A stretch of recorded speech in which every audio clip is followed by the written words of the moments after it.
Hello. Hi. We're doing another one of these. We're going to do a werewolf video, but it turns out we need a hell of a lot of preparation for that one. So Yes. D&D is easy to talk about. Let's talk about that. See, as it turns out, we were gonna talk about the Rage Across Appalachia module, but as we were all reading it, we realized this is a fucking lot, and we need to really prep if we want to make that video good. So we're gonna put that off another week. It's not going to be entertaining if I'm just talking the entire time and like you two are my slaves in my video, just not agreeing to what I'm saying. Like, we're not Ethan Klein. No. Oh my god, I hate this content. Alright. So we're here talking about stuff that we know front to back already with the D&D classes. Now, you don't see the words on it, but we have the icons. I know what these are. Kyle might need to be reminded a few times. Yeah, and we'll get it done. Ryan especially knows what he's talking about because he's all about game theory when it comes to D&D 5e. I love D&D 5e. Yep. Even though we stopped playing it, we're... Yeah. I mean, we loved what it was supposed to be, but as we discussed with the module video, there's so much bullshit game design. And I told you that this game survived off the back of homebrew. Yes. And there are so many homebrew classes that just do what the official classes, which we are talking about today, do, but they do it better. And yeah, you have a lot of these that are written by people who are 12 that have no idea what good game design is, but the people that do this for a living, like the dungeon dudes, they know what game design is. And you have so many classes where, like, compare this to D&D 3rd edition, where it felt like every book that was being released had a couple classes that came along with it with Dragon Magazine. And I just don't get why you aren't doing the same thing with D&D 5e, given that some of these classes just out and out suck, and you're stuck with them. Yes. And we'll get into that later. And we're going to get into all the suckage. Yeah. Okay. So, starting us off. Let me get what's up? I'll get a little bit of ambience going with this. Let's see. Just a little bit of ambience. How's the Silent Hill 2 soundtrack sound for you guys? I'm good with that. Let's see. Alright. So, I'll just pull that up for us. We need to wait for No More Heroes to finish first. Let's see. Today's audio is provided to us today by the YouTube channel, Etch. And if we get sick of that one, then we'll switch over to one made by Cry Cafe. Yep. We'll get it done. Alright. Yeah, once again, we own nothing. Yes. Alright. So, starting us off, at the top of the list, we have the good old Barbarian. And I love this class. It's dog shit. I will fully admit that there are times where the Barbarian just sucks. There's situations where the Barbarian just can't do anything in the situation, but it's still a fun class to play as. And if I have the option to play as Barbarian where there is no frontliner whatsoever, I have to seriously debate whether or not I'm going to go for a fighter or a Barbarian. And it's usually the Barbarian that wins the argument, in spite of better judgment. Wait, why is that? Hang on. Why? Who played that's the PS2? The ambience. Oh, is it? That's the ambience. Yeah, that's the ambience. Okay, I was confused there for a second. So, Barbarian's a good frontliner class. I have had good luck with anybody who I've been in a game with who's played Barbarian. If you get somebody who knows what the hell they're doing, as far as, how to build a class that can consistently do hella damage, then you're going to be fine with a Barbarian. I will say, though, there are a number of subclasses within the Barbarian class that are kind of shit. Yeah. Yeah, they are. For example, in my Storm King's Thunder game, one of our guys, he started the game as a Berserker Barbarian. And the ability to not be charmed or frightened while raging is nice. But suffering from a level of exhaustion after leaving rage, when you already have low intelligence, isn't going to bode you very well as far as your chances for survival in the aftermath. The only other issue I have with that is, well, actually, no. The one thing I will say is, well, actually, you can just frenzy as a Barbarian anyway, right? At a certain level, yeah. Yeah. Yeah, for a measly Frenzy, 1d6 but, extra reckless damage. attack. Yeah. Well, yeah, Reckless but attack will give you advantage. Yeah. Not frenzy. Yeah, that gives you advantage. And the frenzy is just an extra attack and a little extra damage. And We're talking about not, Berserker again. yeah, it's not worth it. It is just not worth it because the level of exhaustion you get, that like we all know the Berserker Barbarian sucks. That's whenever you hear talk about the Barbarian. But for God's sakes, the Beastmaster Ranger got an update. This got nothing. Frenzy will give you an extra attack. So Yeah. if say you're level 3, you would get 2 attacks that turn, and when your rage ends, you suffer level exhaustion. So yes. Yeah. It really depends on what to hit in your weapon that you are using, whether or not it's worth it. Yeah, if you're doing something like Dragon Heist, where you only have X amount of combat encounters a day before your long rest, it's fine. Yeah. But if you're doing something like in my Tuesday game, we had a guy that watched Critical Role and thought that the Berserk Barbarian was a good thing because the guy who was the cast member picked the Berserker Barbarian. The dude ended up rage quitting the game because there'd be so many different situations where he'd be the Berserker Barbarian and he'd just be fucked in encounter. Where John Sr., as long as he runs the dungeons for, there would be moments where he would just be up shit creek without a paddle, 4 levels of exhaustion, no rages left, and his one main weapon has been dissolved by a slime that we fought earlier in the dungeon.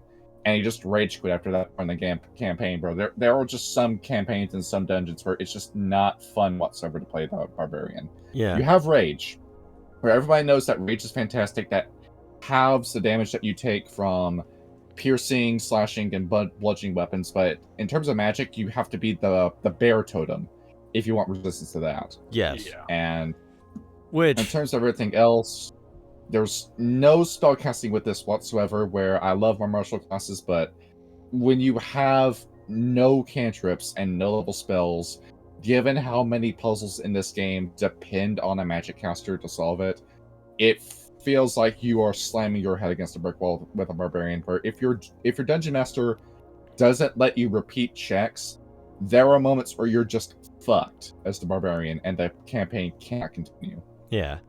I will say that in my Storm King's Thunder game, I have a very, very gracious DM.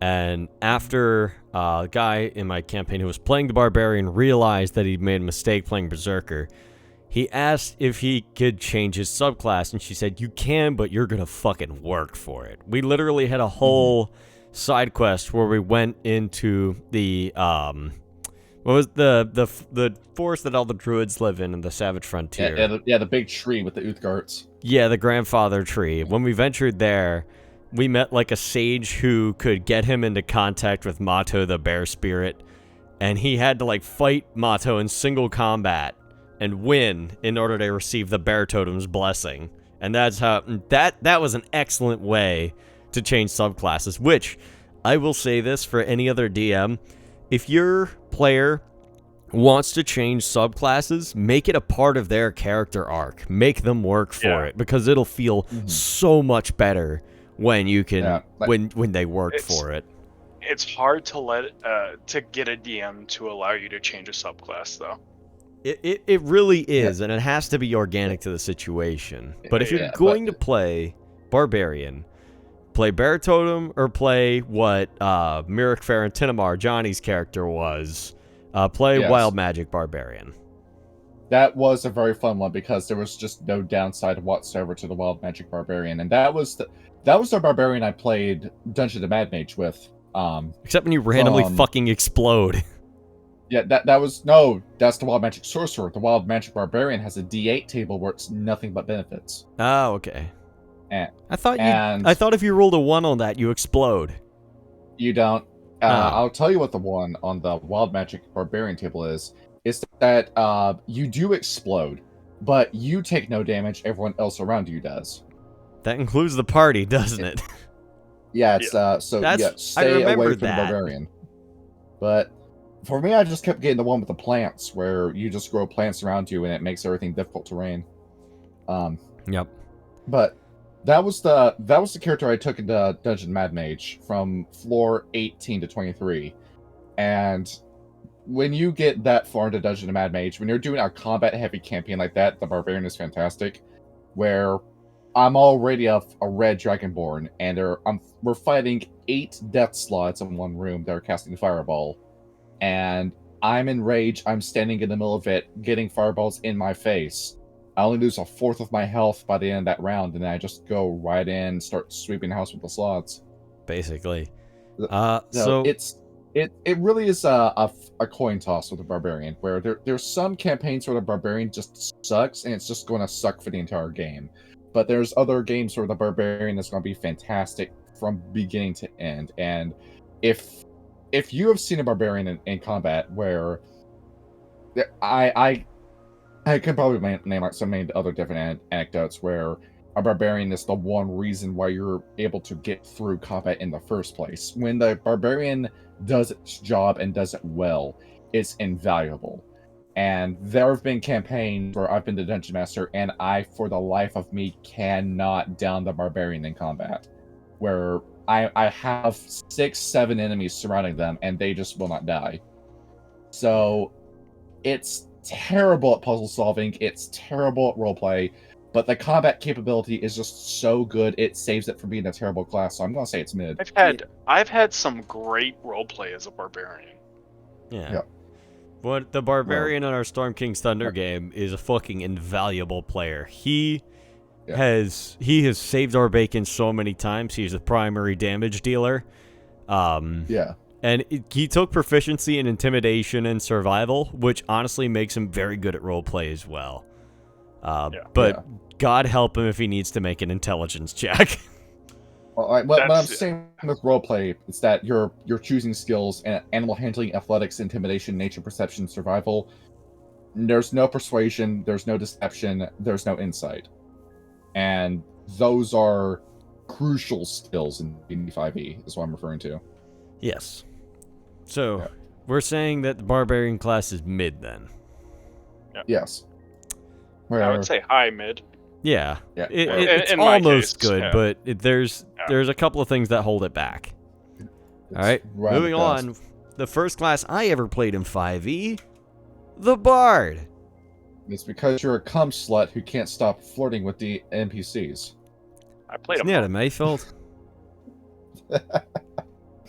So, you were what character with this? Luth Winterver? Luth Winterver. And you were in my Descent to Avernus game.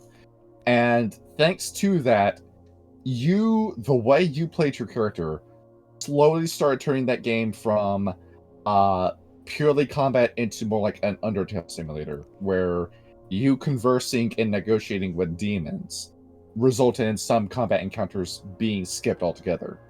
And the way that you were making checks with devils, paying devils not to fight us, along with making contracts, is something that the Bard excels at and something that the Bard is made for. If you want to talk your way out of any situation, you go with the Bard. The Bard, for years and years in D&D, was just a joke character that was made to suck on purpose.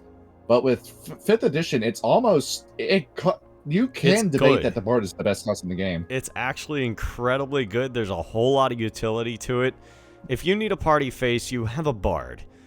When I played Luth, I didn't have enough of the content. I basically made him a Valor Bard just because this was the first time I played it. In hindsight, I probably should have gone with Glamour. Eloquence. Give it what? Glamour. Eloquence. Glamour or Eloquence. Either one would work for Luth. I fucking love Eloquence. Yeah, it's pretty fucking crazy. But as far as that game goes, like you said yourself, that it also had to do with the fact that we lost a couple of people to real life obligations, that we kind of had to change the game a bit in order to make it so we can actually fucking survive. Right. But Luth being able to talk his way out of Bell's Forge, Luth being able to negotiate with the Titan to free the Unicorn and the Devil's Apper. I managed to do good with that. On top of that, in terms of multi-classing, you can do some crazy stuff with the Bard. Having the inspiration dice is such a massive game changer. Just adding stuff to your rolls does so much for you. If you miss an attack, you miss a saving throw, you miss a skill check, the Bard has your back. And that recharges on a short rest. And it's to a point where there are moments where I say it's essential for a game to have a Bard, where you cannot continue a game unless you have a Bard in your party. Yeah. Sometimes And you just need a little extra push. Where if Cheech wasn't already planning on making a Bard in the game I play on Tuesdays, I would have done it myself. But now he's already got it covered, so I got nothing to worry about. You combine this with fantastic abilities like Jack of all stats, expertise, magical secrets with the lore bard, bardic versatility. The only thing on here that kind of sucks is the counter charm, where that is such a situational power. It's not good. Yeah, it's good when you have it and you know you're going to need it and you have it prepared already, but really, when was the last time you used that in a combat encounter? I don't think I did my entirety of my Avernus playthrough. I gotta read it over to remind me what it does. So you have to do it as an action. Now, it would make plenty of sense for it to be a reaction, but no, that's too smart. So you have to play this. It makes everybody around you takes your whole turn. Yeah, it takes a whole turn to do. And yeah, you stop creatures from getting frightened or charmed, but they have to be within 30 feet of you. And you have to keep doing that. So I hope you like bonus actions, because if you don't have those, then you're up shit creek without a paddle. Giving from what I'm reading, you wouldn't be able to do a bonus action. Yeah. Wait, really? So you start a performance that lasts until the end of your next turn. So giving out your Dungeon Master rules letters, that could be all you do. Yeah, behold, you're playing Warhammer now. And Lord knows I don't want to do that. And it lasts until your next turn, and the only thing it gives you is advantage on saving throws against being frightened or charmed. Yeah, and that's it. Yeah, that's really underwhelming, and you get some underwhelming stuff with the subclasses too, because the Spirit Bard, when you look at some of the abilities of the Spirit Bard in particular, you figure out just how limited the Spirit Bard is. I mean, you get bonus healing with stuff that requires a somatic component. Over just about every spell on the Bard spell list is verbal and verbal only if it heals you. The only spell that would apply to would be Cure Wounds. But the practical stuff like Healing Word, which is the spell that the Bard lives off of, nope, get no bonus healing with that. Along with something like, I believe, is Prayer of Healing on the Bard spell list? No, it's not. Speaking of which, that's the other major issue with the Bard is the spell list. Yeah, it's kind of limited, but there are occasionally some very good things that you can have on there. Yeah, you've got Fireball at home with Shatter, where I hope you like enemies with high Constitution saves, which is just about every damn enemy you fight at high levels. That's a spell that gets worse as you progress through the game. And if you want any of the delicious spells, you gotta wait until you get Magical Secrets. Yeah, that's gonna take a minute. Yeah, granted, the minute that falls in your lap, you're going to take Steel Wind Strike and then sweep every combat encounter for the rest of the game. Yes. So, the Bard is good, and it doesn't become great until late in the game, but it just stays good consistently. Yes. And it's just fun to play. And from my experience with it, I'm probably going to say it's a very low based, but I'm going to put in based. Okay. Based it is. That's right. One of my favorite bards that I played was a Furbolg bard named Cleric. And what he did is he talked, he was an eloquent, no, not eloquence, he was a swords bard. Anyway, he used his ability to talk to plants, and he's like, hey, this village is about to be attacked to a bunch of grass. And he's like, protect them if you can. And then the fucking wizard came over and was like, oh, plant growth. Now we've got like Behold. sword grass fighting hordes of undead. It was great. That's pretty fucking tight. Because I was a bard, I rolled really high on my persuasion, and they're like, "Oh, you'll see what happens." Like, a pine tree grew up like fucking 100-something feet, and then used its pine needles as like arrows to rain down. I was like, "That's wild." You see just how good the bard can be. There are so many stories like the one you just told where the bard comes in clutch in so many different situations. Yeah. Yes. Fucking counterspell. Yeah. If it wasn't for that damn spell list, I'd be more enthusiastic to play as the bard. Vicious Mockery is like Vicious Mockery is a game it's changer. based. Yeah. Not only is that Vicious just Mockery like is- some good chip damage that pretty much nothing except maybe a beholder is immune to or resistant to, but it's also disadvantaged on their next attack, which is even better. Yeah, that's good against bosses. And Yes. it did get better with later expansions. Like, it got Ralthim's Psychic Lance, which was a fantastic psychic damage spell, but it took so many years for it to finally get a spell like that, where it can now stand toe to toe with other damage dealers. Is there a spell called Cutting Word or something like that? Cutting words is no, a that's the class ability with the lore feature, I bard. think. Yeah, Yeah, the That's lore what I bard. thought, bard. but I can't. Oh, is it a lore bard? Yeah, it's yeah, college okay, lore. I see. Third level, you learn how to use wit to distract, confuse, otherwise sap Yeah. confidence. That is also a really good one. Yeah, you could basically just like randomly cutting words like "don't trip," and then you roll one of your bardic inspiration to like subtract from their roll. It's fucking Yeah. great. You also have inverse of that with the Eloquence Bard, where you can just destroy somebody's attack roll with a bardic inspiration dice. Yeah. Let's talk about the Cleric. Yes, it is cleric time. Alright. Okay, so let's not waste anybody's time. Just go ahead and put this in based. Really? Yes. Go ahead and put in based above the Bard. Yeah. I mean, let's not. It's my waste second least favorite class. I know, Really? because it's so straightforward. It's so good in about every situation. There's nothing the Cleric can't do. Yes. It's all of your problems are automatically solved the minute you take a Cleric. And I've been playing a cleric for the past 2 years in Storm King's Thunder. I've played a cleric. I've played that same cleric in Out of the Abyss. But not only having a massive AoE healing pool with, especially I play a life cleric. My job is to keep everybody alive, no matter what.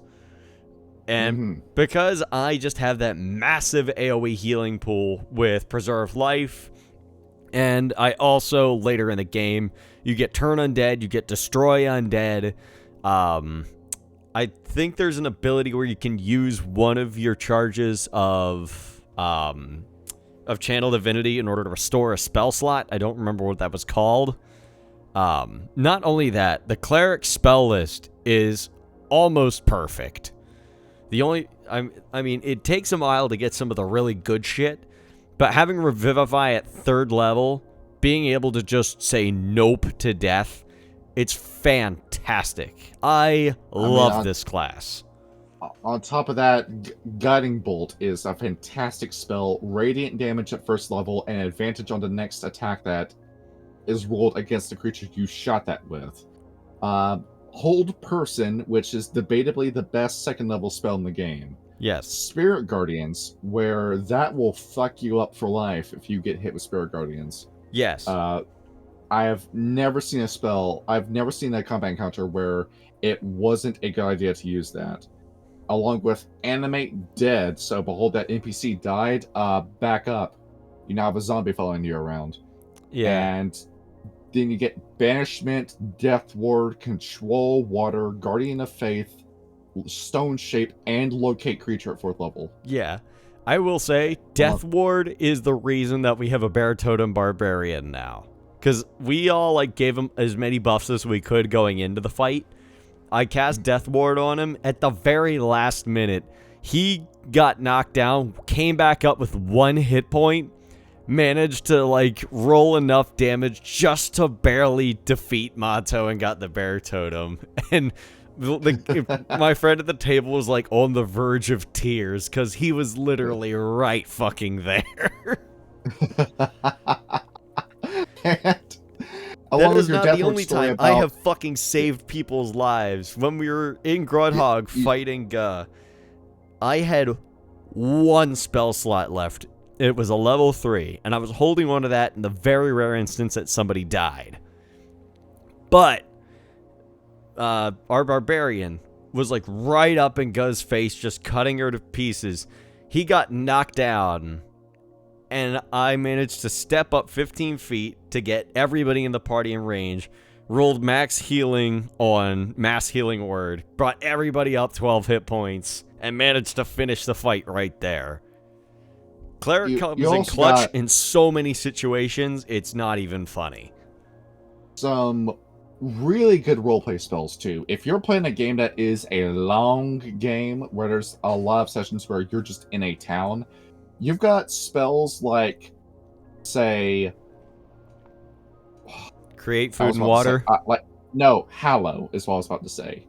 Where you could sanctify ground for your church. And that's a spell that comes up very rarely. I have only ever seen bosses use it. But if it's in the hands of a player, there are so many different ideas you can use to either bless or curse the land beneath your feet. But along with that, spells like Forbiddance, where I have never seen that spell cast in the wild, and Control Weather are also on the spell list. Yep. So there's so much crazy shit you can do with this. One of my personal favorites on the Cleric spell list. And, well, one thing I found out, especially since we're in the Fae right now, protection from good and evil is severely underrated. Because I found this out. Where you're fighting a ton of extra planers, yes. Yeah. So I remember, I don't remember what it was. I think it was like a giant spider or something, and it had like some psychic. Oh no, it wasn't any sort of psychic ability, but it was very intimidating. I casted it on our Barbarian. And not only did the spider have disadvantage to attack him, he also had advantage on any saving throws involving that creature, and was immune to being frightened or charmed by that creature. It is so busted. It's awesome. This is what I mean by Power Fantasy with D&D 5e. So we haven't even gotten to the class features and subclasses yet. So Ryan, why don't you like the Cleric? I mean, with all this praise that we've sung, and your microphone is muted. Yes. Sorry, I was coughing and then I had to plug in my headset. I don't know. I just, every time I go to make one, I'm looking through all this stuff and it just turns me off of it. It's because it's just too easy, right? No, it's just too much. It's not. Kind of like information overload, where now the Cleric has so much stuff it can do, you no longer know what to specialize in. Recently I went to go make a Death Domain Cleric for a game, and I'm like, you know what? Might as well just play a Necromancer. With the Death Cleric, you got a lot of fun abilities with that. Now, granted, it kind of stinks when it comes to some powers, but Improved Reaper is fantastic. Use one necromancy cantrip from any spell list. What the hell? To be fair, all the games I've played, I've never made it to 17th level. The highest I've ever made it was like a level 11. Yeah, I get you in a Mad Mage game. Yes. Let's see, what else am I thinking of? With the Cleric, if I could tell a Cleric story of my own, the second player character I ever played was Tombstone, who was a King Ku Grave Cleric. And I had a friend, we don't talk anymore because we just drifted apart, but her name was Marcy, and she was playing as it was brand new at the time, the giant, the Rune Knight fighter. So what would happen is that with her character, I would just jump onto her back, and it was like the heavy and medic with TF2, where I'm just clinging onto her while she's got a shield in one hand, a giant sword in the other, sweeping through enemies. And our GM was cool, let me do like elevation rules. And anytime she gets damaged or anytime she needs a buff, I'm just right behind her. No issue with the touch spell because I'm literally clinging onto the shirt. And boom, now we have an invincible fighter who's just walking around slaying everything and turning the massive combat counter into a joke. Yes. It was fantastic doing that. But yeah, it does feel like at times that I've played other clerics too, and there are moments where it feels like we mentioned Deus Ex Mankind Divided in our last episode. It might have been Human Revolution, but you remember those same press conferences. The guy was saying, if we give you everything, if we give you everything you need for a puzzle or for the game at the start of the game, you're not going to think anymore. You're just going to go through motions and everything, all the solutions are just going to fall right in your lap. And there are times where the cleric feels like you are doing the low effort character, the low effort game, going in, steamrolling everything, because so much stuff in here, like all of your subclass features, channel divinity, destroy undead, and then behold, when you get to 10th level, divine intervention, when the minute you cast that and it goes off, the game might as well be over after you do that. Yeah, you could quite Depending on literally what nope happens. out of any... But I will say the roll is incredibly difficult to make. Correct me if I'm wrong, but it was a D100, and it has to be your spell level or lower. I was told it was a D20 and had to be 10 or lower. Let me double check just to make sure. Divine... But- let me see. Roll a percentile dice. If you roll a number equal to or lower than your cleric level, your Oh, it's cleric level, not spell level. Yeah. Got it, okay. Alright, so... yeah, if that happens, at the same time, you can make a miracle happen. Like, say, you're a death cleric. You wish for a god to raise the dead. You play as a forge cleric. I wish for a giant robot to fall from the sky and land in front of me, and I pilot it. I wish, I'm in Curse of Strahd, I want the light cleric. I don't think gods can enter Barovia, but if your GM allows it, behold, just summon the sun in the dead center of Barovia. Or, hey, I have the peace cleric, which is already fucking broken. You pray to your god of peace, you just wish for peace to fall upon the land, and behold, conflict over. Depending on how your GM allows it. Yeah, per GM, but that's kind of fucking... That's a little bit OP. And then speaking of OP, the peace cleric and the twilight cleric. If you just want to steamroll through your entire game, if you would just want to completely exploit the system of D&D 5e, turn your brain off, everything has been dropped right in your lap, those two classes are too strong. They end up breaking the game and completely deflate the stakes of D&D 5e. Yeah, I mean, we have a Twilight Cleric. The guy who's playing Barbarian in my Storm King's Thunder, he's playing a Twilight Cleric Rabbit Folk named Campy in our Strahd game. And honestly, we almost got our shit wrecked by a bunch of werewolves. So he is the only reason we are alive right now. Now he has the fight ability. Does he know about the prone exploit? I don't think he does. If he's flying and he goes prone while flying, all ranged attacks made against him are made at disadvantage. While he's flying? While he is flying. Don't you just fall? No, you're able to just float in space, like you're laying like on the air paradoxically, and everything just fucking misses you while you're doing that. That doesn't... I feel like that shouldn't work like that. Like, you can't really go prone if you're in the air. No, it does. No, it does work like that. Like, if you go prone in D&D 5e, there's nothing saying that you fall. But you're not prone. You're flying. You're flat in midair is what it is. Yeah, but if you're flat in mid-air, that's like, that's easier than shooting a duck. You can literally just point up. Now you say this, and this is the same game where if you're laying prone, all of your ranged attacks are made at disadvantage. When that, as we know from just straight science, that's the most optimal position to shoot a long-range target from. Yeah. Well, I mean, when you have a bow, it's a little bit different. With a crossbow, it makes more sense because it's, built more like conventional ranged weapon. But a longbow is like you got to be standing up to use, unless you're Legolas or some shit. Or how about a firebolt where it's just your fucking finger that you need to point and then you shoot it? Yeah, that's true. I will say, it's like, almost like D&D 5e rules don't make any sense. yeah, it's going to be controversial when we get to Artificer because so far I'm enjoying it, but we'll get to that later. Yeah. But yeah, irrevocably, no.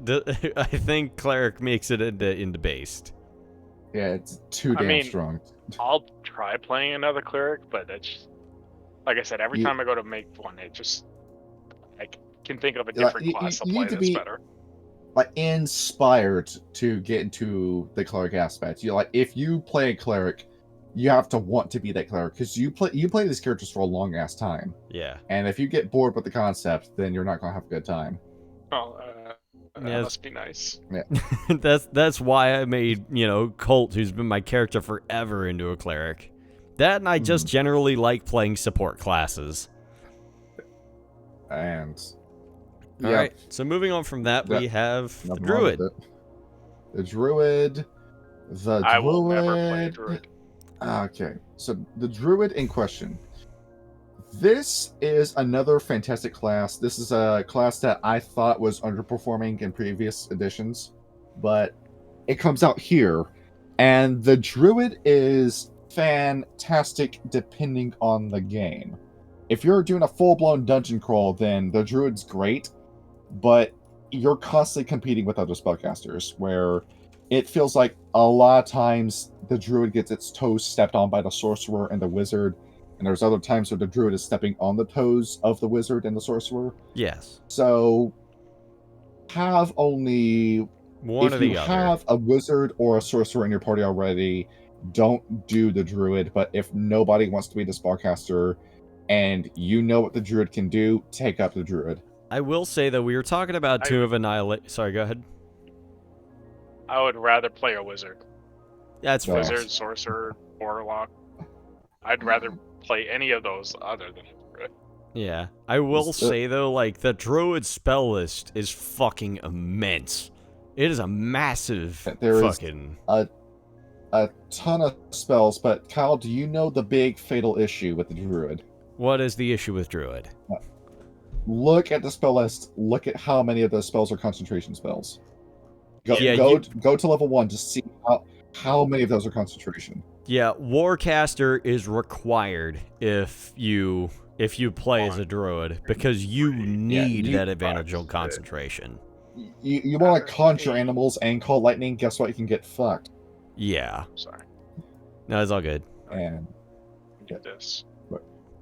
Conditions. Question though, if you cast a concentration spell and you wild shape, I imagine you still need to roll Constitution for keeping focus. Yes. Yeah, okay. As long as you're taking damage, right.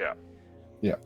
But then, and with the wild shape too, when it comes to puzzle solving, once again, the Druid is fantastic at it, because say we need an item that's stuck in a high-to-reach spot that the mage hand can't reach. Well, behold, I can just turn into a creature that can climb walls, or better yet, fly, get the item, and then come back down with it. Yeah. We need to fly over a massive pit. Behold, I can just become the same answer. We need an item that's underwater. I can just become a fish, swim down, and grab it. The minute you get wild shape and you lose all the restrictions as to what you can wild shape into, you will steamroll so many different puzzle encounters, but the wild shape comes back on a long rest, so be careful when you use it. The best way I can recommend playing Druid, unless you're doing the Moon Druid, save your wild shapes for puzzles. Use your spell slots for combat. Yes. And this class has the spell that I out and out ban in my games because it's just too damn strong, and that spell is Conjure Animals. Oh. Yeah, also it's a pain in the ass for you to play. Because you are no longer playing D&D, you're playing Warhammer, the war game. Yes. And that spell slows the game to a crawl because you bring in so many damn animals.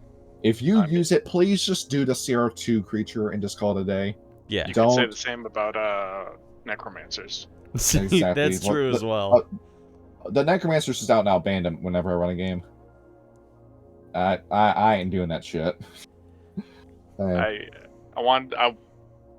Someone brought up that they're gonna do a Coliseum, and I was like, you know what? I want to play Necromancer for that. There we go. Every gladiator you kill, you can just bring them right back. Yeah, there you go. Now, Get stuff like we'll get to that later. here's the funny thing. The Druid subclasses are extremely flavorful. Extremely flavorful. No two Druids play the same. Where Circle of the Moon, you're going in with your wild shapes, you're the giant scorpion, and then you just clear a house with it. But then you have stuff like the Land Druid, which is the supercaster. You have the Dreams Druid, where that's got the Balm, but then it's also got the ability to teleport you back to where you did your last rest, where I guess if we're in a dungeon that we can't leave through normal means, that is a very good ability to have, but it's very situational. The Spores Druid, which is a weird middle ground between Necromancer and Druid. The Shepherd, where you take all the issues I have with conjure animals and you make them worse. And then you have the Stars Druid. Now, when we did Spelljammer, Leah the Harengon played as this, and this was such a good idea on his part. It was so smart for him to play as a Stars Druid. It was incredible. Yeah, he was like our Nami from One Piece as the navigator with the star map. But on top of that, you get Guidance and Guiding Bolt, where I did not know how much I missed those spells until I started seeing him use them. Oh, yeah. And then you have the Starry Form, where that is just such a smart idea. That's such a cool gimmick. I really like it, and it just gets better as the game goes on. Because you want to go for damage, go for Archer. You want to go for concentration, go for Dragon. You want to be the healer, go for Chalice. There's nothing that class can't do, really. Yep. And yeah, it uses your wild shape, so yeah, it burns through resources, but it's just so good to have. Further still, you also, and we saw this a lot in the end of Spelljammer, was Cosmic Omen, Wheel and Woe. Yes. Where, you see a creature within 30 feet of you about to make an attack, saving, or ability check. You could just roll a d6 and add to the number. Or, with Woe, you can roll a d6 and subtract a number. Which is honestly fucking great. And if we continued to level 14, they would have gone to the point where he was resistant to slashing, piercing, and bludgeoning.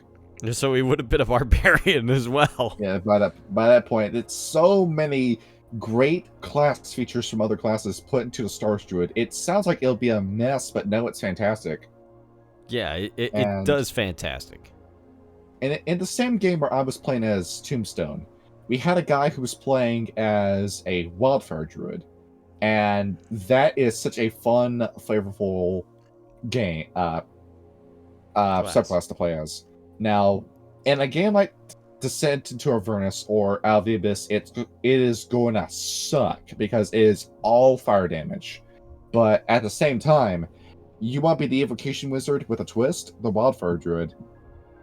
Behold, a little wildfire spirit that's... You can just plant that guy somewhere and he can spit fire and just dunk on enemies that way.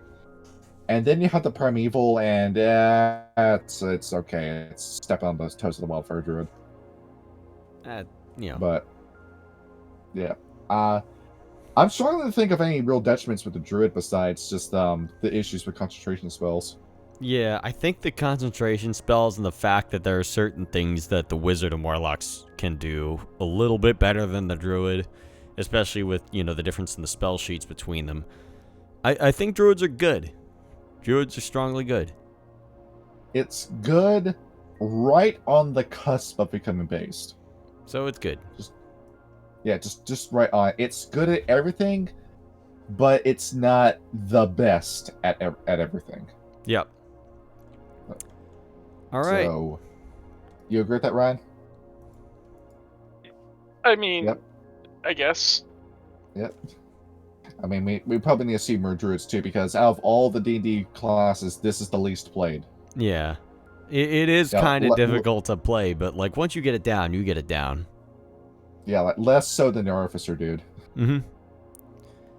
So, I think that about covers that. Moving on from that, I think we got ourselves the Fighter class. The fighter. All right. So you're either going to love this class or you're going to hate it. There's no in between. It is easy as shit to play, and I love it. See, because yeah, when you have a guy who's brand new to D&D, there's a very good reason why the meme is just recommend them the fighter class. Just drop the fighter in front of them and then watch them fall in love with D&D. Where if for the Tuesday game we end up going into Curse of Strahd, fingers crossed that we don't.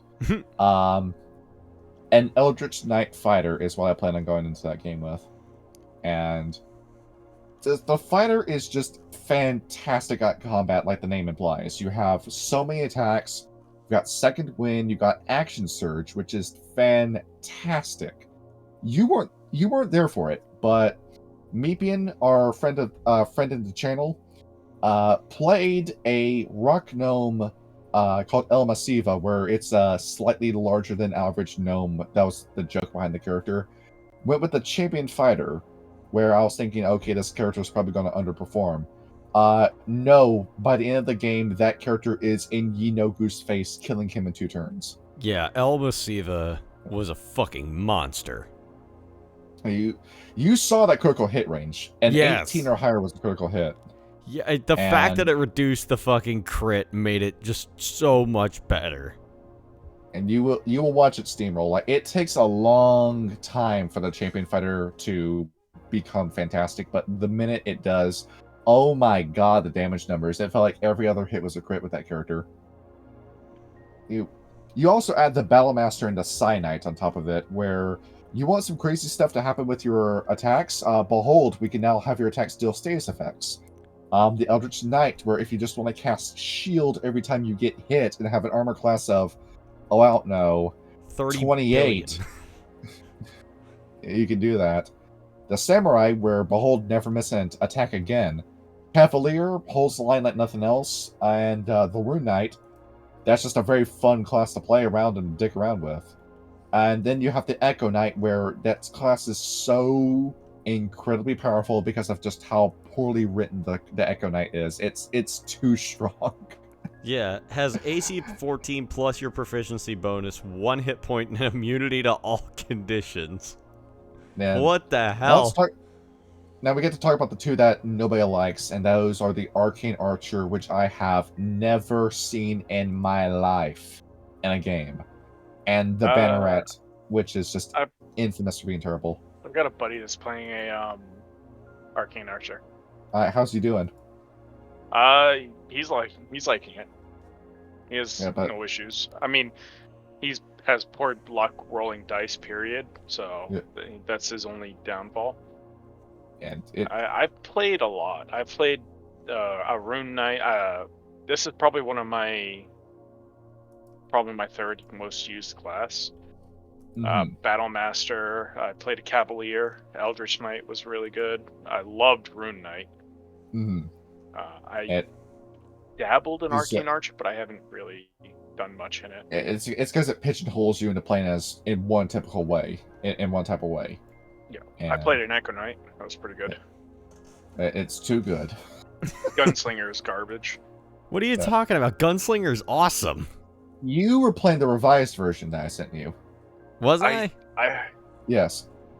I have a not a module, but a PDF of a gunslinger that adds in it's an actual class, and it adds in a bunch of like features. It has a bunch of different subclasses which are good, and it uses hit dice as one of your resources, which I thought was pretty neat. I enjoyed it heavily.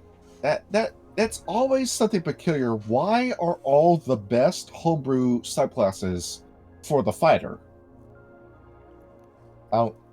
It's strange to me that whenever I look at a subclass where I just look at it and I go, yes, that should be in the game, it's for the fighter. Just because the fighter's a very versatile, all-around platform. You can basically make the fighter into anything you need it to be.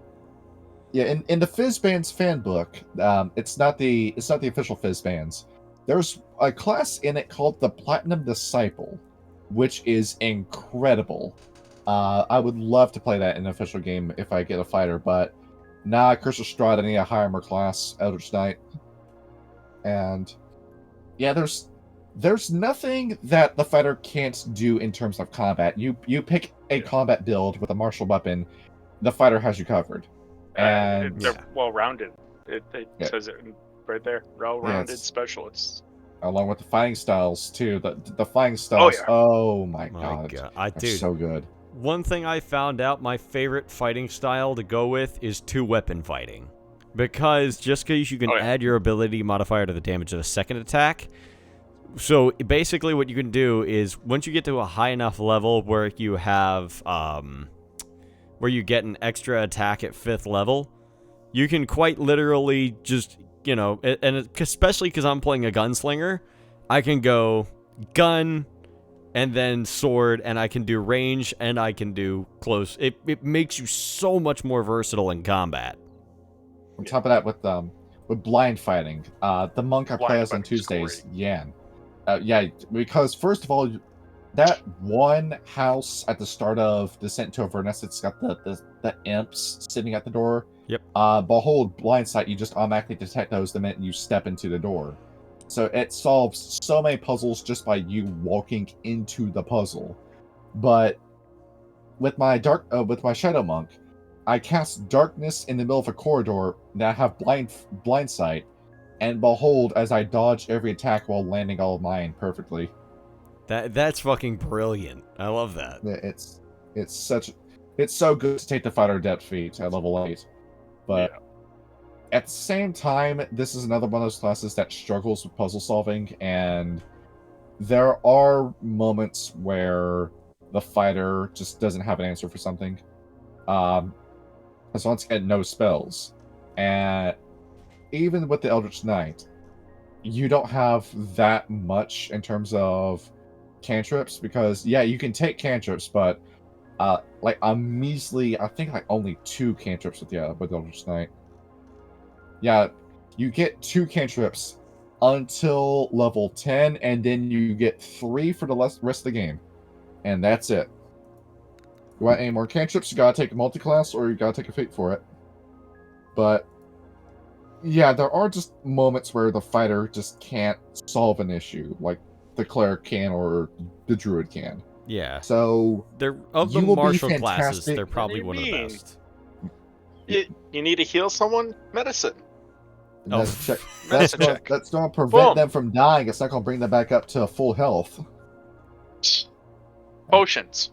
I will say though, one thing I never considered until I started playing Marcus for Storm King's Thunder was doing an intelligent fighter, because most people dump intelligence as a stat, but I got really lucky on my rolls when making the character, and having an intelligent fighter is invaluable, man.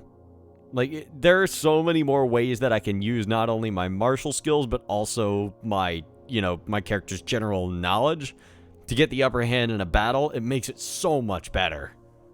On top of that, with the Eldritch Knight, the minute you get to level 13, 13, and you get access to Fireball, that goes off of intelligence, so if you just want to skip a combat encounter, drop the Fireball, then walk away. And that's what you got. At the same time, you could just go and be 7th level and have 6 castings of shield. You can just do that instead. Oh, man. So, this is just good. This is just all in all good. There are situations where you don't need a fighter, but it's good. I'm putting it below the Druid. Yeah, it's good. Play a fighter. Yeah, they're fun. I like fighters. Yeah. All right. Like personal preference, I would rather do the Barbarian, but the fighter's just good. Yes. So, moving on from that, we have the Monk.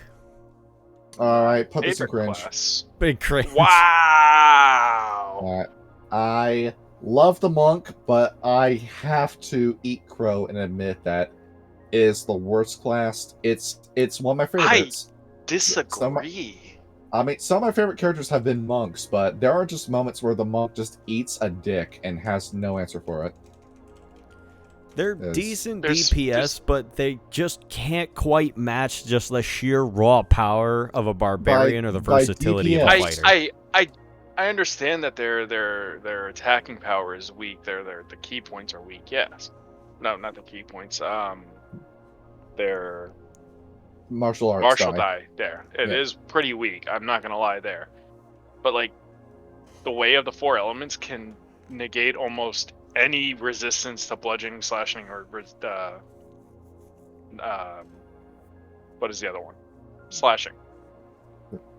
Where think The about how way of far the in the 4 game you elements. need to be for that stuff to unlock. I mean, when you get to 10th level, and no, you get to 7th level, you get Stillness of Mind, you get to 10th level with Purity of Body, you start steamrolling.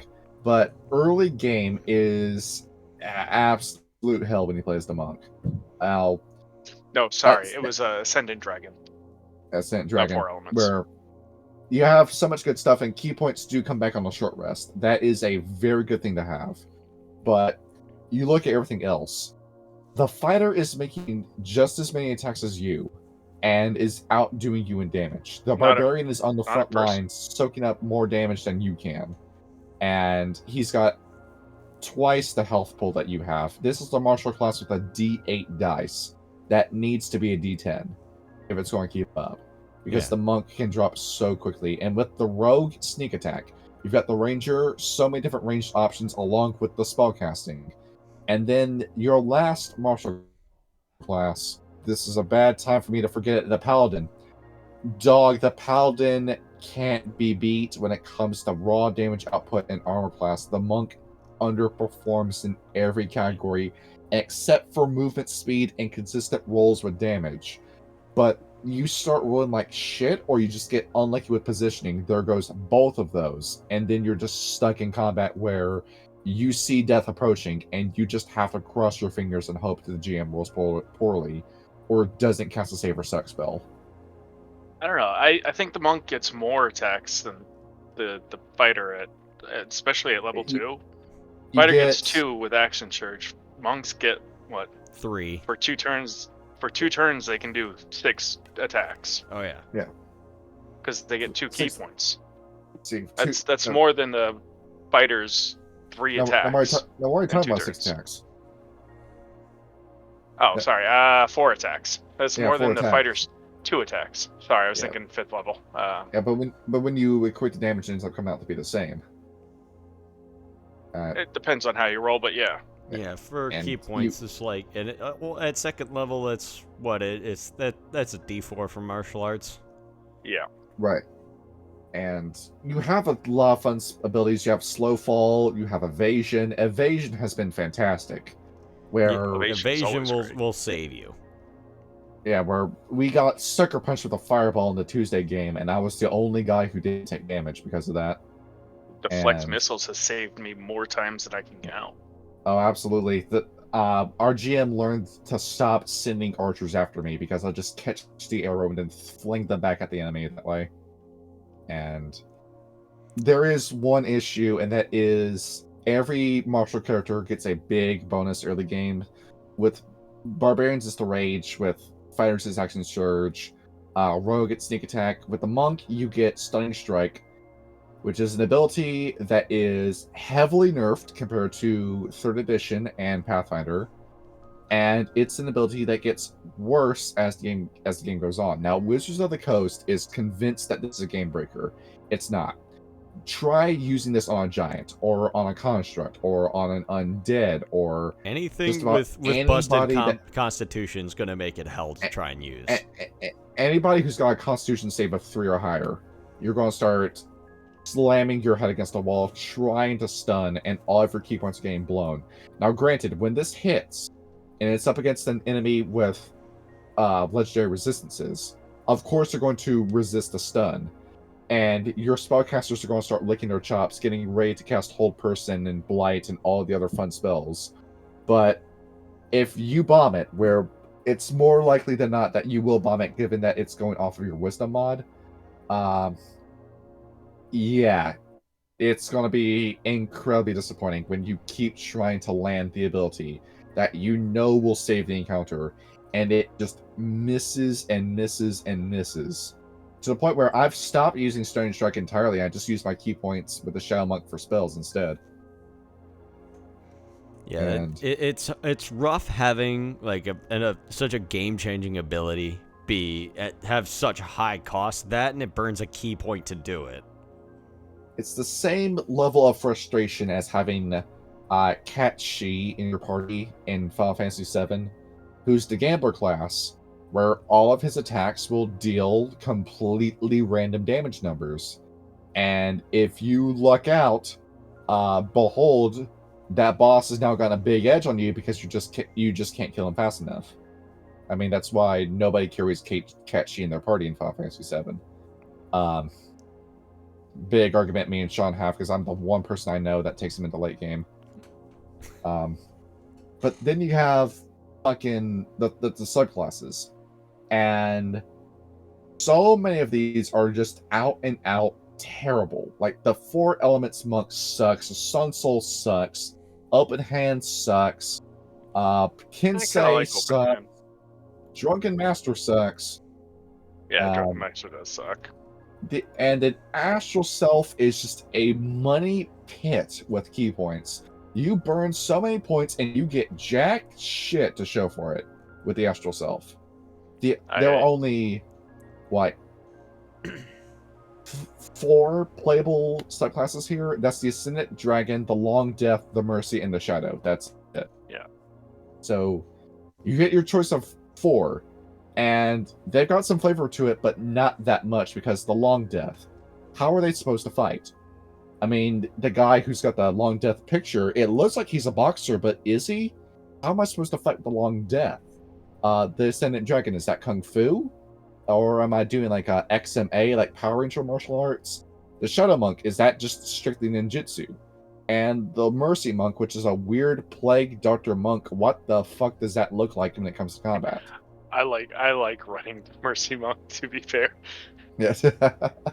I like the fact that I can heal and hit with heal and do damage with my martial arts. That is so close to being on the cusp of being the best class for the monk, but Hands of Harm just does nothing against undead or fiends, and by late game, that is the only enemy you're fighting.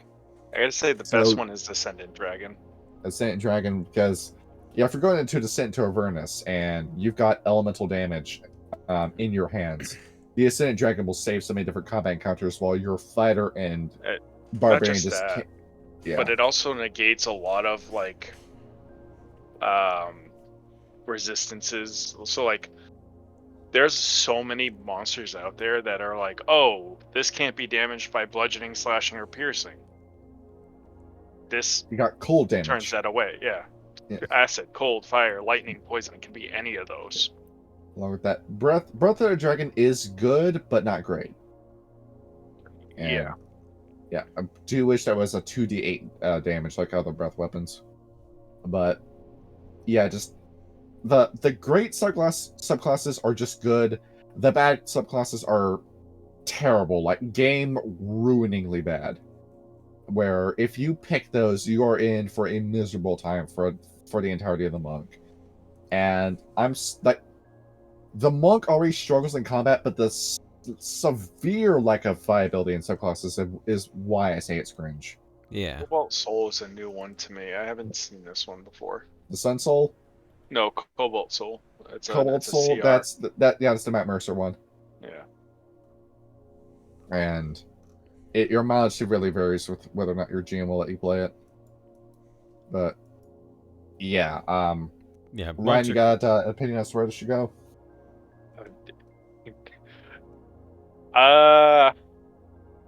C or B? C. I don't know what I don't know what you guys. We have it based as the top in mid. Yeah.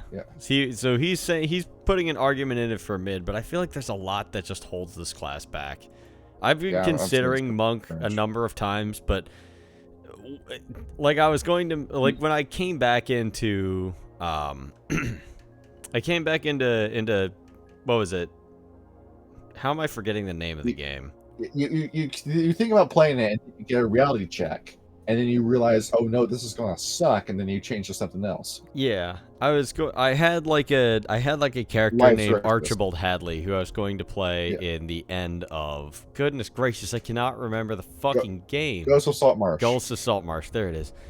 But then, like, as I was talking to John about it, because I really wanted to play like a fucking pugilist class, just like a fucking bare knuckle boxer. We already had a monk by that point. We already had a Kensei monk. Yeah. Who I had to buff the shit out of with magic items.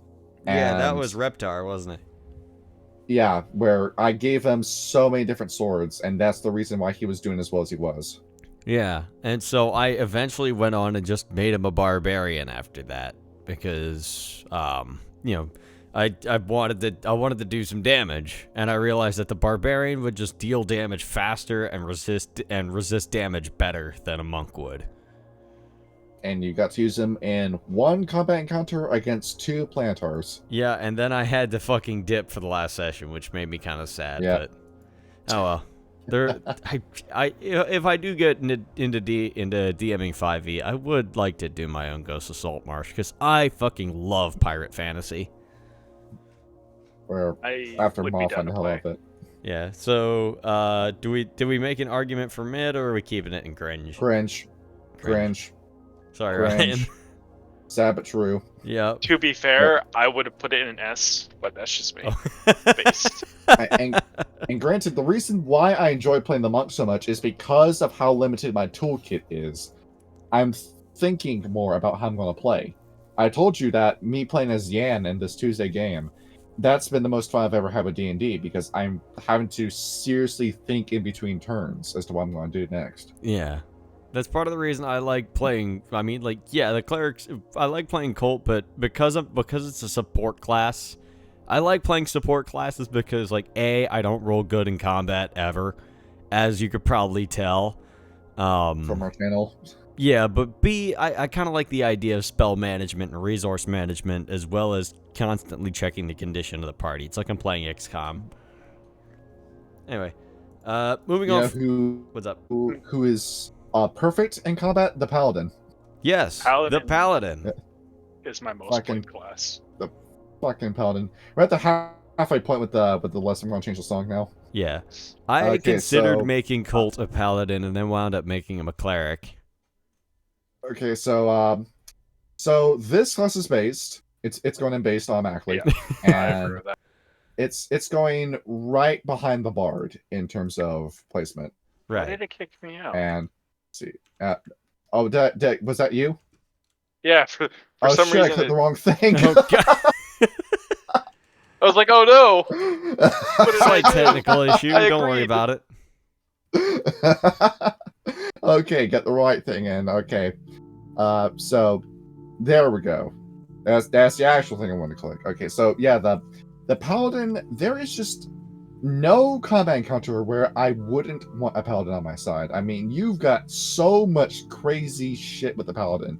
Lay on hands. Smite. The smites, dude. Oh my god. There's two things that I really don't like about the Paladin. What's that? Divine Sense. The spell list and the fact that 95% of their shit is fucking concentration. Oh yeah. Another. Yeah. That and it's very short. They only get up to like 5th level spells, but it is more of a martial class than it is a utility caster. And at the same time, why are you casting spells and not using smites? Yeah. I love Divine Sense. Where I have no issues with Divine Sense. Divine Sense, well, it's incredibly situational, and I've rarely have ever seen Divine Sense get used because the GM knows you have it and will place the enemies away from where you're going to Divine Sense. But yeah, you've got so many good spells in here, like Compel Duel, where if you will lock an enemy into combat, and you're playing the Conquest Paladin, combat over. That Paladin is just going to win that fight. Yeah, it's basically like you automatically get Sentinel if you play a Paladin. Yeah. You also got a lot of like very memey spells too, like Thunderous Smite, where if you just want to blow an enemy back by 15 feet just for the shits and giggles of it, you can do that. I mean, I could see a number of instances in which that'd be incredibly useful. Like you could either not only could you distance him from the party and allow your ranged spellcasters and ranged marshals to actually get some damage on him, but also you could like alley-oop a fucking character into fighting range with another character whose turn's coming up. Now, you combine this with the Crusher feat, with bludgeoning weapons knocking enemies back by a few feet, and behold, you just become the home run paladins, slinging enemies to the fences. You become Danny Grand Slam. There's a fly in this room. And in terms of these subclasses, there's not a single bad subclass with the paladin. Every one of these is fantastic. Yeah. Granted, I think a lot of people put too much stock into the Ancients, into Oath of the Ancients, where, yeah, resistant to damage from spells, that's good, but it's not magic resistance, which I'd rather have. And in terms of the Conquest Bard, that's fantastic. The Crown is fantastic. Devotion, it's good. Glory. Now, that same Tuesday game, we have a paladin in it, played by our friend Miko. His name is Polaris. He's a prince of his own country who became an adventurer. And he likes using the inspirational smite, which gives you roll 2d8 plus your charisma modifier, and then you can just distribute that in terms of temporary hit points to your allies. But Peerless Athlete has been fantastic. He was absent for a game. I took control of the character. I used Peerless Athlete, and both our Warlock and Druid went down. So with Peerless Athlete, I just scooped both of them up, picked them up over his shoulder, and then just took off with them while the Sorcerer and Monk held the line. Yeah, like, I'm reading this. As a bonus action, you can use Channel Divinity. Yes. For 10 minutes, you have advantage on Strength and Dex. You can carry, push, drag, lift twice as much your weight as normal. And the distance of your long and high jumps increases by 10 feet. That is fucking incredible. It's great. I keep telling him it's fantastic, use this instead, but now he swears by Inspirational Smite where, alright, to each their own, I guess. I'm not going to tell you it's a bad ability. To be honest, I'd rather just play what is it called? Goliath or some other Furbolg or some other type of big race to now. No, you combine those two and think about just how much you can lift. Yeah, I'd have to agree with him. It's kind of a waste of a bonus action. Nah, I'm gonna kick your ass over this, Ryan. Yeah, it's then the Vengeance, the Watchers, and Redemption, they're good. I played the Redemption for a one-shot, but here's the real start of the show. Oathbreaker.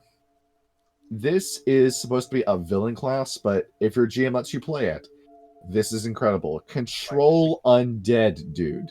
I've played it as a villain class. That's fucking tight. Fucking amazing. Oh yeah, this is so strong, along with Aura of Hate, where just the sheer amount of damage you'll steamroll, and then behold level 15 resistance to bludgeoning, piercing, and slashing from non-magic weapons. And then combine this with the Dreadlord ability. Good God, all of these abilities are fantastic. And you look at the spell list, and Crown of Madness, yeah, that sucks, but every other spell on here is fantastic. Hellish Rebuke, Inflict Wounds, which Inflict Wounds is fucking lethal. Yes, it is. That is super strong for a first level spell. Yeah, like when I got it, that thing would fucking end a fight like that if it lands. Because that 3d10. 3d10 necrotic damage. That is scary. Along with that, Animate Dead, where you already got control on Dead. Bestow Curse, where it's situational, but the games where you get to use that, it's really fun. Blight, which is one of my favorite 4th level spells. Confusion, which is gonna fuck you up if you get hit with that. Then Contagion and Dominate Person. Yep. Yeah, it's fucking crazy. So, yeah, there's nothing but power in the Paladin. So many of this stuff is just good. I would like to point out, we are listening to the right music to talk about the Oathbreaker.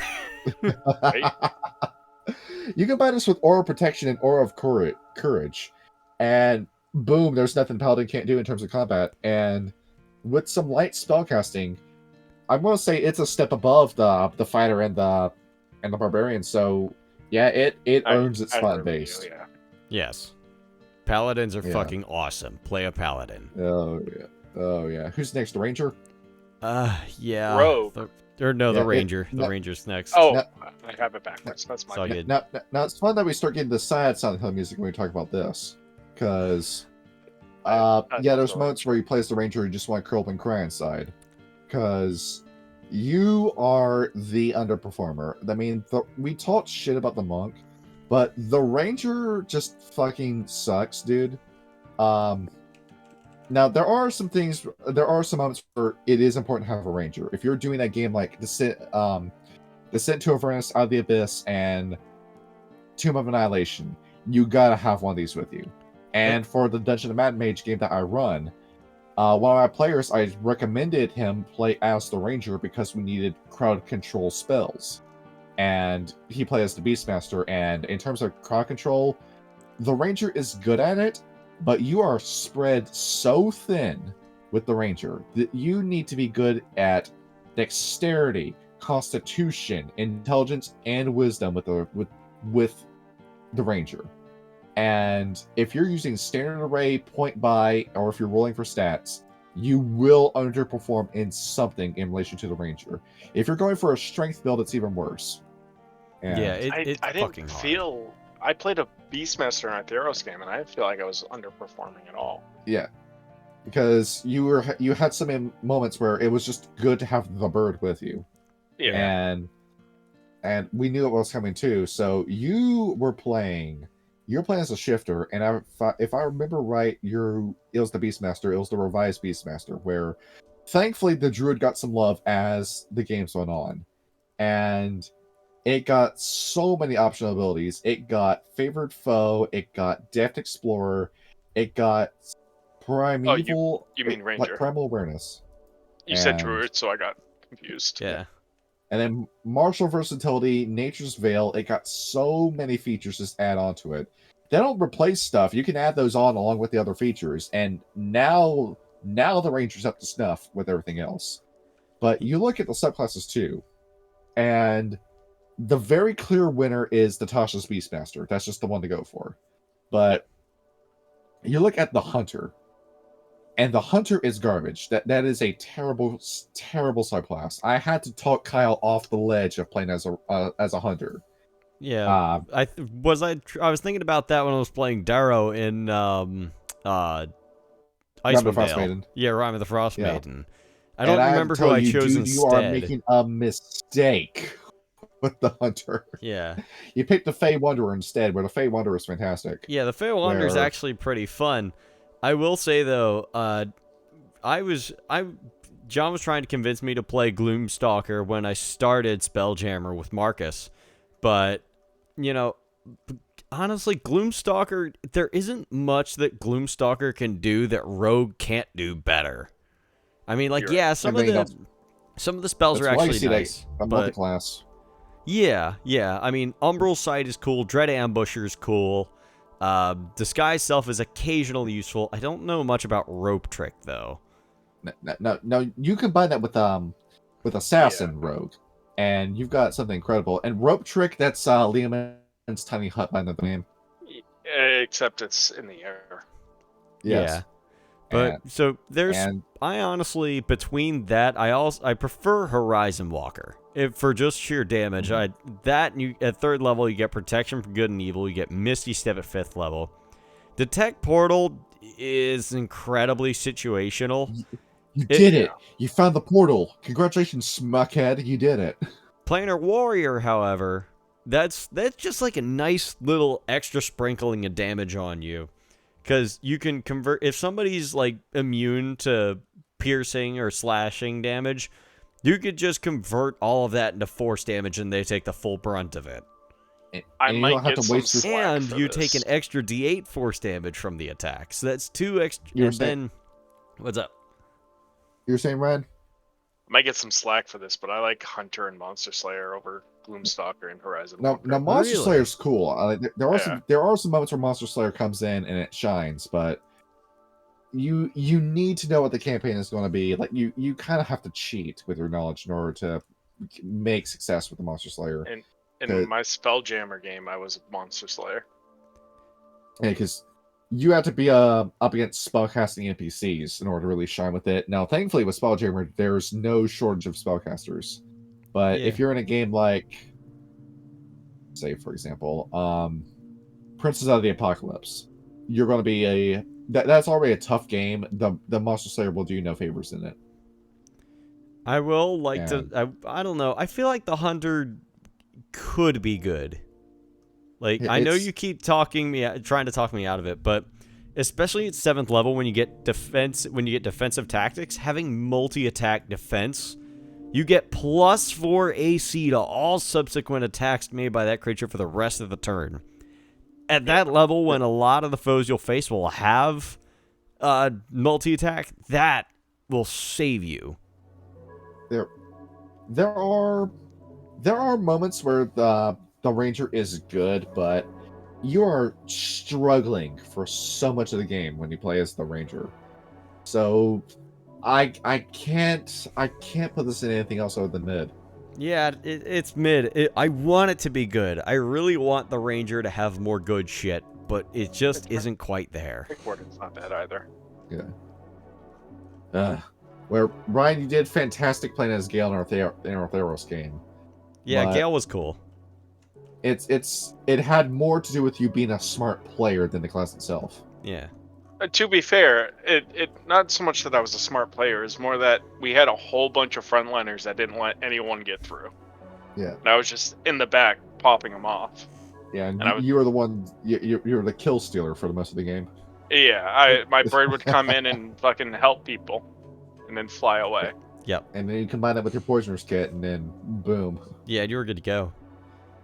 Oh yeah, So, ranger mid could be better. I would say, yeah. Moving on from that, we have the rogue.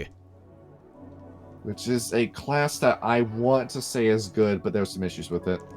There are some, but if you build it right, a rogue can either make or break your party. Now, in the Dungeons and Mage game that I run on Wednesdays, we have a player in it who is playing as Dane, the most evil half elf in the world. Neutral evil with a capital evil is his alignment, and we've given him a very unique kind of rogue build because I gave him a weapon that combines with his sneak attack, where half the damage he deals, he heals for, which ended up making him into a tank rogue, which is the way he's built his character. Combine it with Arcane Trickster and having the shield spell available, it's led to a very interesting build with the rogue, but that's the exception, not the norm when it comes to the rogue, because most rogues you see are snipers or people trying to flank, is what you see. Yes. And That's how. there are, now granted, when it comes to skills, the rogue is just as good as the bard. I mean, so many skill checks will just fall into your lap. You will pass so many crucial skill checks, and you start the game with Thieves' Tools. That's such a good set to have, the Thieves' Tools. Yeah. And on top of that, with what you have, acrobatics, athletics, deception, insight, intimidation, investigation, perception, performance, persuasion, sleight of hand, and stealth. That's every crucial skill in the game. Yes. Right there. The fact that I died as Sharky makes me so mad. It's because of that D8 hit die and light armor. Yep. That's all you really get. That's Your the bonus you- actions, yeah. your bonus action to dodge, dash, or what was the last one? Yeah. Right here. Or Hide. disengage. Or Hide, hide. yeah, Yeah. is pretty fucking good. That Cutting action. uncanny dodge at 5th level will Oh, fucking yeah. save you. And even better, Uh, 7th level Evasion. evasion. Yeah, there are some skills in here that kind of suck, like a steady aim, where you have to spend your entire turn standing still, and then as a bonus action, it goes off. Meaning that if you rules lawyer this only goes off on your second turn. that's an optional one. Yeah. Where that stinks, and Slippery Mind, by the time you get that, your stats are already to the point where you don't need to worry about wisdom saving throws anymore. Yeah. And Reliable Talent is just a very mid ability to have. Yeah. Although At blind that sense point, I at would 14 just- is fucking great. It's just good to have. Yep. And my issue with the rogue, my big issue with the rogue, is that so many of its skills that were perfectly fine and available in 3rd edition were gutted from the class and given to the thief. Everything you see that the thief rogue can do, the rogue could just do that with the base class in 3rd edition. I gotta say, we haven't even talked about something that I find pretty fucking good is elusive. Elusive. Beginning at But 18th that- level, you're so evasive that attackers rarely gain the upper hand against you, meaning no attack roll has advantage against you while you're aren't incapacitated. That's fucking awesome. And then stroke of luck, There you you go. basically just have a fucking you Yeah. just have a random you just have a random nat 20 lying around. You just have a legendary ability. But take a look at that thief for a minute. You see a thief? Yes. Thief is Alright. kind of bad. Now you see all those abilities. That was base ability. Those were base abilities in 3rd edition, Yeah. where they were all removed and just turned to a subclass of its own, which sucks. And dog, I don't get it. Why did you neuter the rogue so much between editions? I don't get it. Probably just to I make don't room get for why more you- subclasses. Yeah, well, just make room for this stuff. Dog, in 3rd edition, you had subclasses like the Cut Purse, where I could change out my sneak attack for the chance to steal an item off a person instead. Those are the kind of subclass abilities you were getting in 3rd edition. You look at 3rd edition, you look at Pathfinder, you just realize just how weak the rogue is in comparison between editions. That and Where- with that D8 hit die, they are incredibly squishy. And you think Yeah. you could go into Frontlines with a swashbuckler? No, you can't. You will get your face caved in with a swashbuckler. I found that think out it's the hard strong, way. but Not, But yeah, just not get, that just strong. get good. Not that strong. You gotta get lucky with your rolls. Same with Assassin, where the minute you botch that, there goes your 3d6. It's gone for the entire encounter. The Inquisitive sucks. The Mastermind sucks. The Phantom Rogue sucks. You The like scout and- Mastermind. Yeah, that's. I mean, yeah, it's cool that you have the help ability as a bonus action, but dog, you have to forsake the cunning action to do it. You have to go for a sniper build if you play that. And I mean, yeah. I mean, that you could also go scout, melee. the scout, the arcane trickster, and the soul knife are the only 3 classes I can say in good faith are good. But even so, they're missing stuff. They are missing all the stuff that the thief has, and won't give back. And dog, like, just knowing how nerfed the rogue is and how it got nothing besides steady aim and that's it in terms of updates, mid Yeah, is mid. It is so disappointing to look at the rogue. It's so disappointing. This is a class that I really want to get into, and when I first used Yan as a character, I had him as a rogue, and then I just struggled through that entire game, and not in the same way you do with a rogue, no, with a monk, Yeah. like the not so fun kind of struggling. Like and my after that, changed to monk, never looked back. My sister's playing an arcane trickster in Storm King's Thunder, and she got so sick of always getting the shit kicked out of her that she took a class in Fighter just to get second wind. Just to get that armor class up too. Yes. Get a breastplate. It doesn't take away from your stealth rolls. Yeah. Meanwhile, my chonky ass has heavy armor as a cleric, so anyway. You pick the life cleric.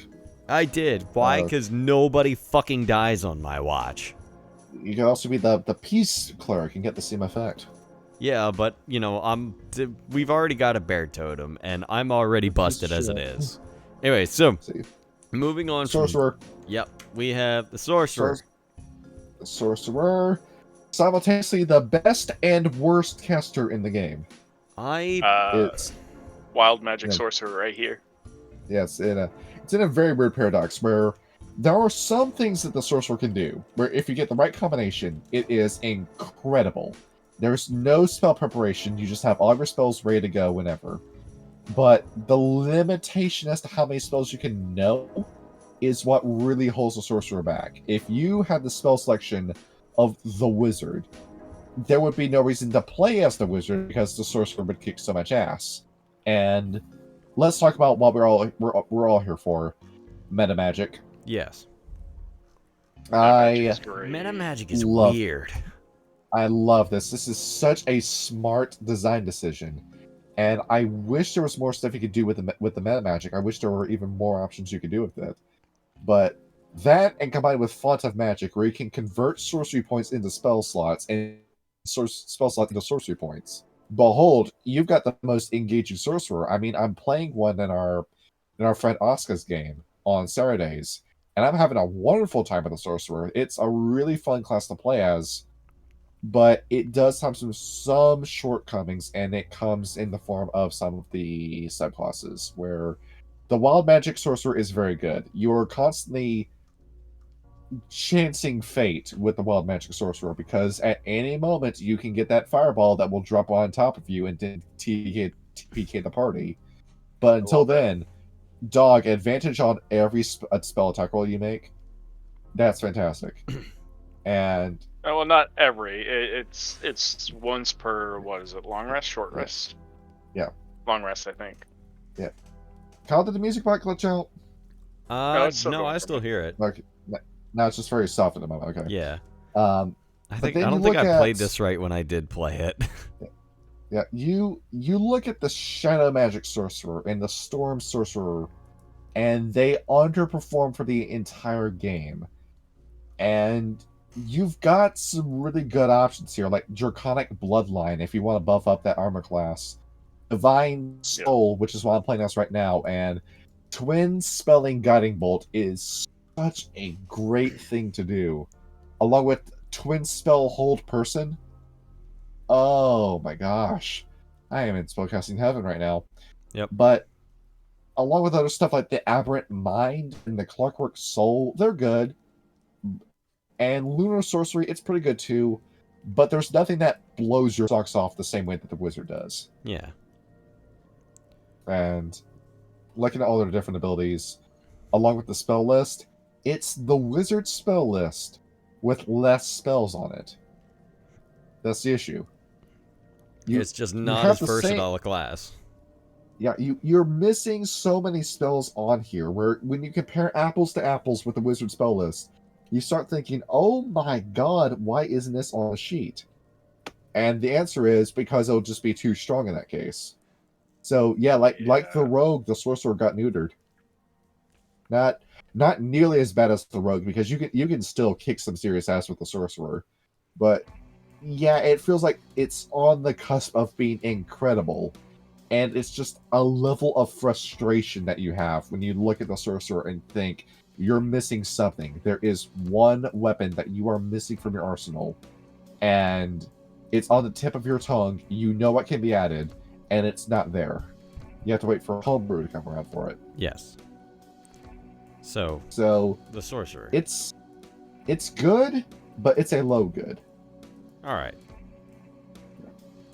Where I agree. Yeah, I think everybody just has common consensus with the Sorcerer. Yeah, I mean, I've only played it once for a one shot, but I wasn't blown away by it or anything. Personally, I put it in a based. You'd put it in base tier? I have 3 in base tier, and that's Monk, Paladin, Sorcerer. Gotcha. I'll agree with you on the Paladin. The monk. Well, we already went over that.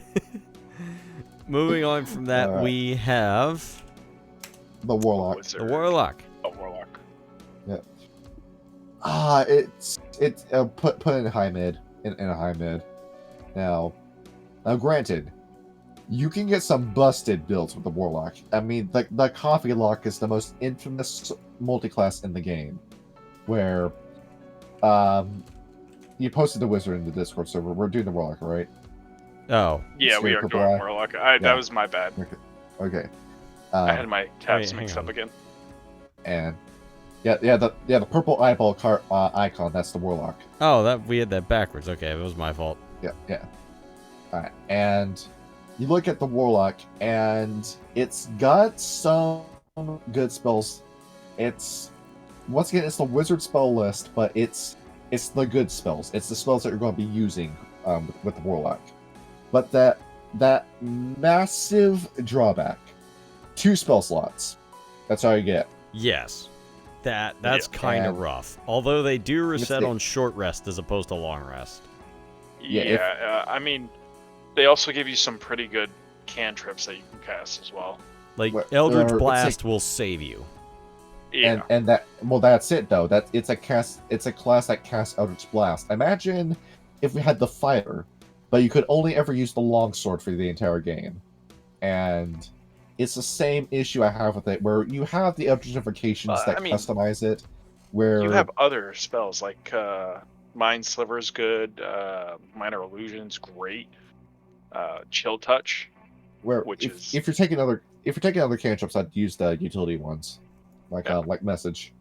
I think Message is overrated. And at the same time, it's just like having Eldritch Blast, and that's about it. You have so many good spells you can do with the Warlock, and yeah, it comes back on a short rest. But if I'm to steal the comparison from Blaine Simple, it's like playing a first-person shooter, where you have a grenade launcher with 2 grenades and a pistol with infinite ammo, and that's it for the entire game. Yeah, that makes a good bit of sense. However, in my Storm King's Thunder game, we have a Solera with us, who's playing a Celestial Warlock, who's actually pacted with Lathander himself.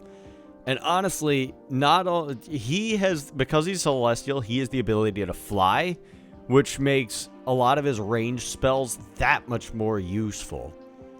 And in having that high mobility alongside a lot of good range for his spells, as well as him being able to, wield a sword as well. He's actually proficient in martial weapons.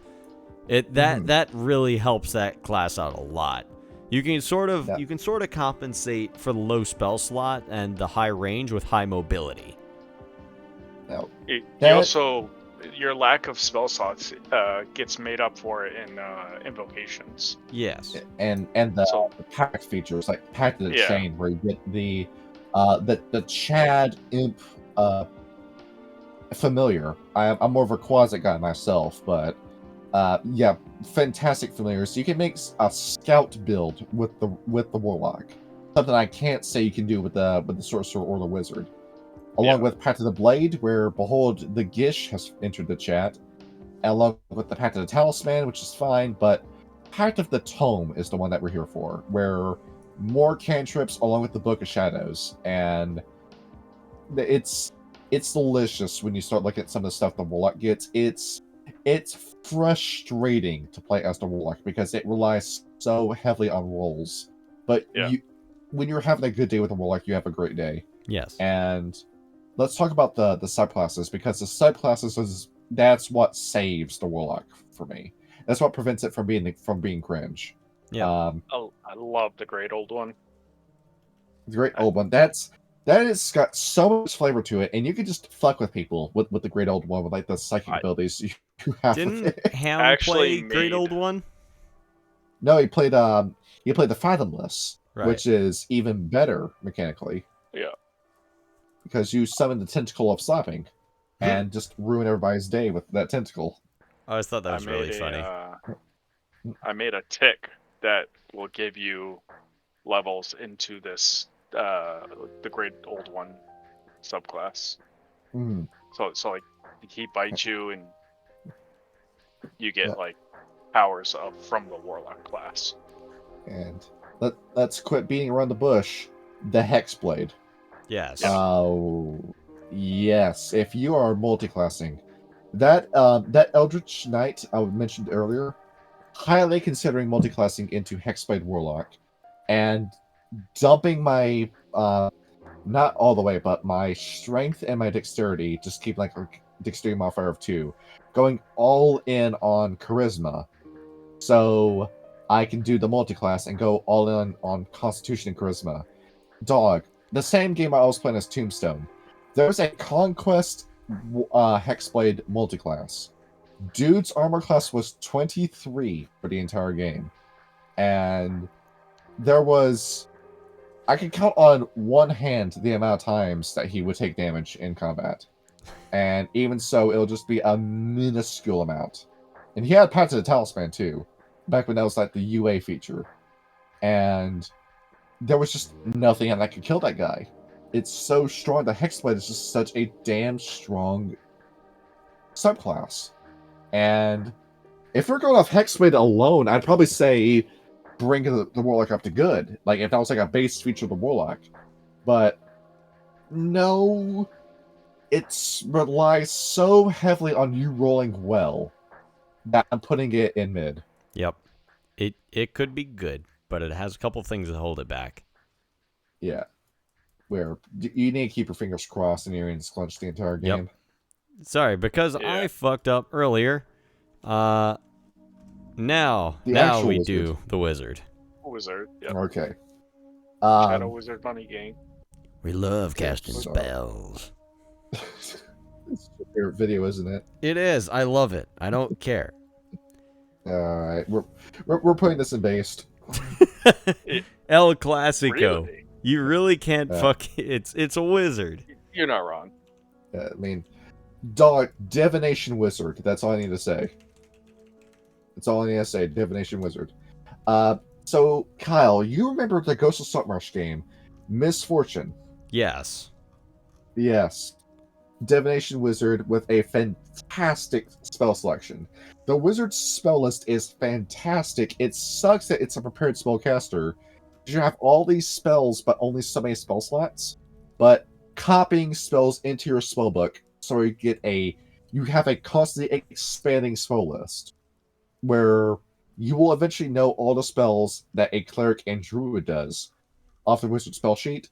And dog, suggestion and mass suggestion when Jerry was playing as Misfortune, that would end combat encounters in one turn. But yeah, she could just say, all of you, fuck off, please. Exactly, and you get all the classics: Fireball, Lightning Bolt, Dispel Magic, Counterspell, Glyph of Warding, Intellect Fortress, Magic Circle, where God bless you if you manage to actually pull that off, but Nelf's Minute Meteors, Crown of Stars, Stinking Cloud, Divination, Fabricate, Sickening Radiance, all these fantastic spells that nobody else gets to use. And dog, there's no bad spell that you will have in your inventory as the wizard. I mean, yeah, you can have a crappy ass spell, but you know better than just like that. You're not saddled with it for the entire game like the cleric or the druid can be. You know what, though? I will personally choose the crappy spells. You will gladly go into combat with Skyrite and Pyrotechnics. Yep. I have never played a me wizard, actually, but being I attacked. have considered it a number of times. The only issue, the big damn issue with it is the D6 hit die. Yeah, they Yes, are very, that's it. very squishy. Yeah. I played a Grim Dark setting, and they're like, "Oh, we're gonna drop your hit die by 1." I was like, "Oh, I'm gonna play a wizard." Oh Right. no. They're like, "Why?" And I'm like, "Why not?" You get to roll a D5 just like Warhammer. I also played a sorcerer where I dropped Constitution as my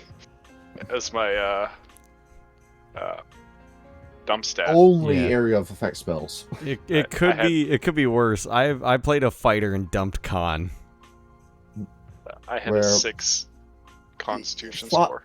Fox and Gary had a seizure when they realized you did that. Yeah, I was kind of fucking dumb for doing that, but I didn't have a choice. I rolled like shit. They were both yelling into the microphone. Yeah, that was the first thing Gary said when he saw my character sheet. He's like, "You dumped con, you mad bastard." Got up from his chair and everything. And It wasn't my Let's fault. look I at- rolled shit.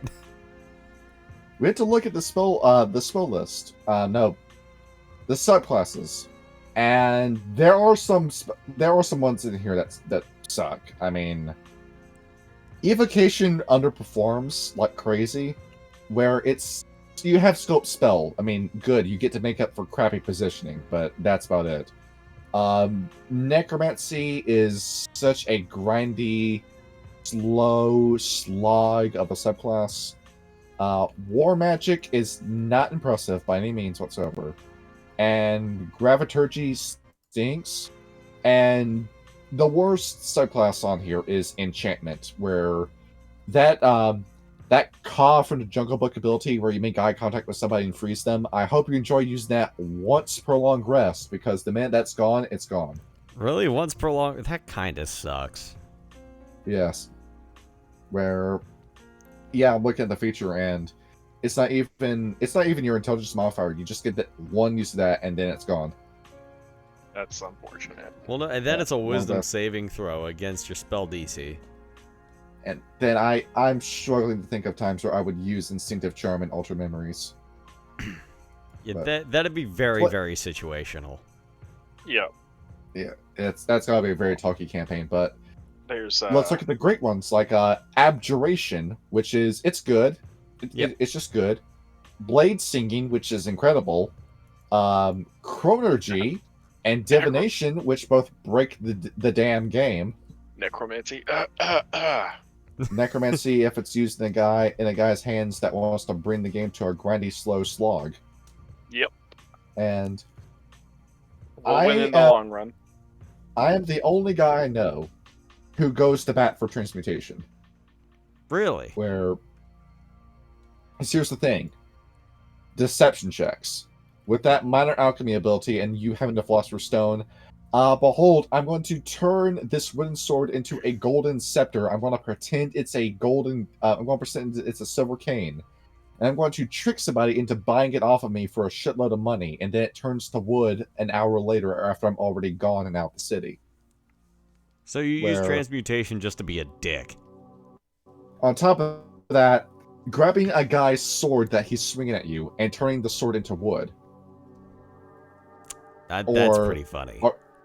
Or alternatively, turn it into stone, and then using something like Mold Earth the next turn to just have his sword collapse in his hands. Well, it's going to take 10 minutes for you to do it. Yeah. Or for at least with Minor Alchemy. Yeah, where it is a very tough ability to use, but Minor Alchemy, there are so many puzzle-solving situations. There is an issue in our Tuesday game that we're faced with, where we're already figuring out a solution around it, but it's a door that's got a steel plate covering it. That's got rivets so deep and stripped into it that you can't peel them off. So I'm realizing if I had the Transmutation Wizard, I could just plant my hand on it. 10 minutes later, it's a wooden plank. You peel it off the wall. Yep. That's it. Puzzle solved. It depends on if it's magical or not. Or if it's had some type of magic on it. You gotta keep your fingers crossed, but yeah. Minor Alchemy and Transmuter Stone can be used for so many different utility or puzzle solutions that everybody says it sucks, but dog, Transmutation, same time with like having this cost of Transmutation spells, are you aware of just how many Transmutation spells you are casting? Just how good the Transmutation spell school is? Turn things into other things. Yeah. You want me to tell you what's on this Transmutation spell list? Give me a second. Yeah. What's up? Let's see. He's pulling up the spell list with me. Yeah. What is it? Alright, so it gets overlooked a lot, but Goodberry. If you manage to get that, Goodberry. Yeah. I would went directly to wizard spells. Yep. Longstrider. Featherfall, Expeditious Retreat, Create and Destroy Water, Barkskin, Dark Vision, Earthbind, Heat Metal, Enlarge Reduce, Knock, Levitate, Magic Weapon, Rope Trick, Spider Climb, let's see, 3rd level, Blink, Elemental Weapon, Fly, Gaseous Form, Haste, Slow, Haste. Tiny Servant, Water Breathing, Water Walk. Behold, get Haste for 50% off. Water breathing is... Water breathing, Animate control, monsters. water, fabricate, Polymorph. polymorph. I mean, I got that as Luth, but that was pretty funny when I did that. You got to turn a boss fight into a chicken and he dropped him inside of a fireplace. Yeah, it was really great. It's because you nat won the wisdom save for it. Yeah, so yeah, I'm telling you, are you aware of just how many of your favorite spells are actually transmutation? Yeah, it's pretty incredible. So yeah, I will go to bat for transmutation wizard. This is not bad. This is bad. This is not bad. And then you go into all the different stuff where signature spells, arcane recovery. Behold, you're not at full power, but on a short rest, you're ready to go. And dog, there's just so much stuff the wizard can do. It's so strong, but very squishy. So just be stay in the back careful when behind you the play as guy with the wizard. shield and the massive hit point pool, and you'll be fine. Right? Yeah. So yeah, based. All right. Now for the complicated one, Blood Hunter. Okay, I'm a bit Okay. biased because what's up? Artificer? No, Not saving yet. that for last. Oh, saving for last. I gotcha. I'm a bit biased because I played a Blood Hunter in Spelljammer. I love the Blood Hunter the Blood Hunter class. And I before like it, but I don't at the same time. it's hard to play as this. Yeah. We had two very different experiences with the Blood Hunter and the Friday group, because Kyle played it and had a fantastic time. Fox played it and struggled for the entire game. Which And- order did he play? He played Mutant. Oh, that's why. The mutant Where- mutant isn't great. I Well, he- loved Mutant. Yeah, where he ended up having to go for a defensive build instead of an offensive build, which is why he spread his stats for and equipment for. I So- played an offensive. Yeah, like partway through the game, he had to change to going for a musket build, where he had his gun and then his infusions, and went from a frontline fighter into a backline fighter. Actually, looking at this, I realized no, I was incorrect. Yeah, fucking Because you alert. You get fucking you get vampire disciplines. You get fucking celerity. Yeah, with the mutant, it comes with drawbacks, severe drawbacks, but And you get yeah, there's a potency. lot of fun stuff with the mutant. And yeah, but that was part of his character, is that he was a drug addict, and that played into drama with the character, where he was mixing his mutagens with stuff like heroin, and that was some of his character drama. That's neat. And- Furry that I am, played Order of the Lycan, and That's a good one. yeah, Order of the Lycan is especially as a direct combat class is fucking scary. You get a Now, +1 you bonus to all only- melee damage attacks. You have advantage on strength checks and saves. You're resistant to bludgeoning, piercing, slashing from non-magical attacks, and while you're not wearing heavy armor, you have a +1 to AC. And you can apply your Crimson Right feature to your unarmed strikes, which you treat as one weapon. Now, while you talk about this, you only ever shifted once through that entire game. Yeah, I didn't use it all that much because, in all honesty, the base class itself was honestly really good. Like, especially with Crimson Right, extra attack, fucking Blood Maledict improvement. This class is so fucking useful. Brand of Castigation. Yeah, everything Yeah. about this class. I love the Blood Hunter class. And maybe thinking about spells. Well, that's where the Profane Soul comes into play. And lo and behold, they made the Undying good with the with the Profane Soul.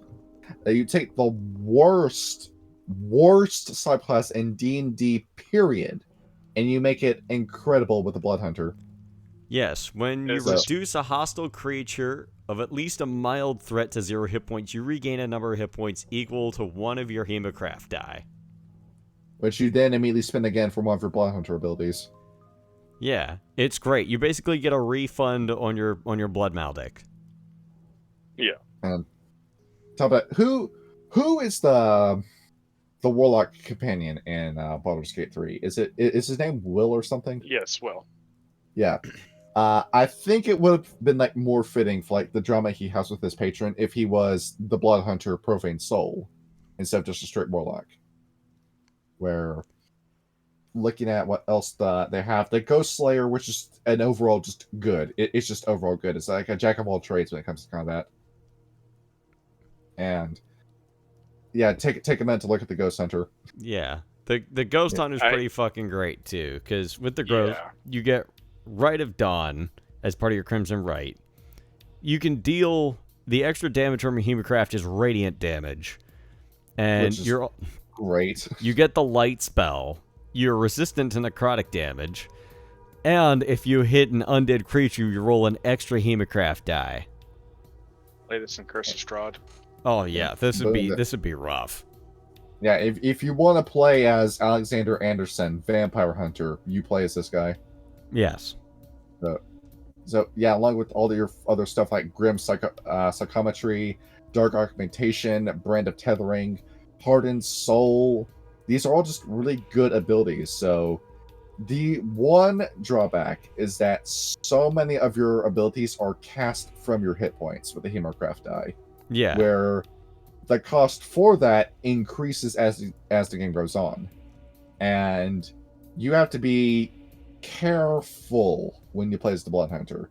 You can deal incredible damage. You can outdo the Paladin in terms of damage, but it will come at a sharp cost depending on the enemy, where you have to pick your fights with the Blood Hunter. If you're going up against a giant in melee, forget it with the Blood Hunter. Just don't do that. Just leave that to someone else and go with range. So keep a wide variety of weapons with you, but with this, you really do feel like The Witcher when you play as the Blood Hunter, where it's probably the most fun you're going to have with the class because, Kyle, the flavor for it is just so strong. Yeah. This is like the better ranger, so to speak. In all honesty, this is the class that inspired the novel that I wrote. I hadn't gotten to that. I hadn't gotten to because I want to save that to the next book. But this class inspired me to write a novel. Let me put it to you that way. There we go. Matt Mercer, he's touched a lot of people's lives. Yes, Matt, I am proud to say your class is based. It's based where I'm gonna say it's based, but not as based as the Cleric. No, I mean, I have an undying love for the Cleric, given how long I've played it, but... Yeah, it's going to be below the Cleric. What's next to the Cleric, besides the Blood Hunter? Bard, Paladin, and Wizard. Put it behind the Bard, too. Alright. So, yeah, it's good, but the Bard and Cleric, in terms of their specialties, they just outdo the Blood Hunter, where... They're a bit... they have more utility. Yeah, it's great. It's neck and neck with the Paladin in terms of how much damage it deals. Yeah. And there are moments where I would rather have a Blood Hunter on my side than the Paladin. But yeah, it's good where it is. Of all the martial classes, the Blood Hunter is probably the best. And finally, next we get to talk about the card. The Artificer. This is the hardest class in the game to play. And I have is no because experience playing one. It's because of the infusions. Now, I have tried and tried and tried to get into the Artificer, and I can say wholeheartedly, I hate playing this Artificer. I hate this class. I hate keeping track of all this stuff. I hate the horrible, horrible spell list. And it's a preparation spell list, too. And so it takes so long for this class to get on a roll, but once it does, it steamrolls. Yes. Asuka, same person that I'm in the starter game for, she's in my Mad Mage game.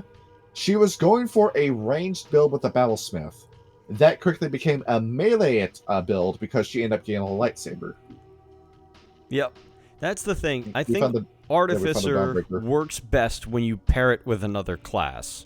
Like, I started Strahd as a gunslinger fighter, but I've taken my first level into Artificer, and being able to have Mend as a cantrip, where if my gun jams, I could just take a turn to mend it, as opposed to having to roll for chance, that makes it so much easier. Not only that, because I'm playing a fighter who can think on the fly, that makes your spells that much more useful. Like, for example, Catapult is one of the first level spells that you can get. And I was saying that at some point in the game, I could just pick up a handful of gravel and use Catapult as a shotgun. Now, the fun thing with Artificer is that in terms of point buy or rolling for stats or anything, this is the easiest to do because you only need intelligence. That's it. The class is ready to go. But you've got your infusions to keep track of where they start kind of meh. Yeah, you have the Bag of Holding, and the Bag of Holding is always good to have, but how many of the abilities just kind of suck at the start of the game? Then you have the spell list, and Kyle, look at Artificer spell list. This is abysmal. Oh my god, I'm looking at it. This is like, let me get that up. This is like D&D anti-porn is what I'm looking at right now. Where, Don, look at the leveled spells. Let's see.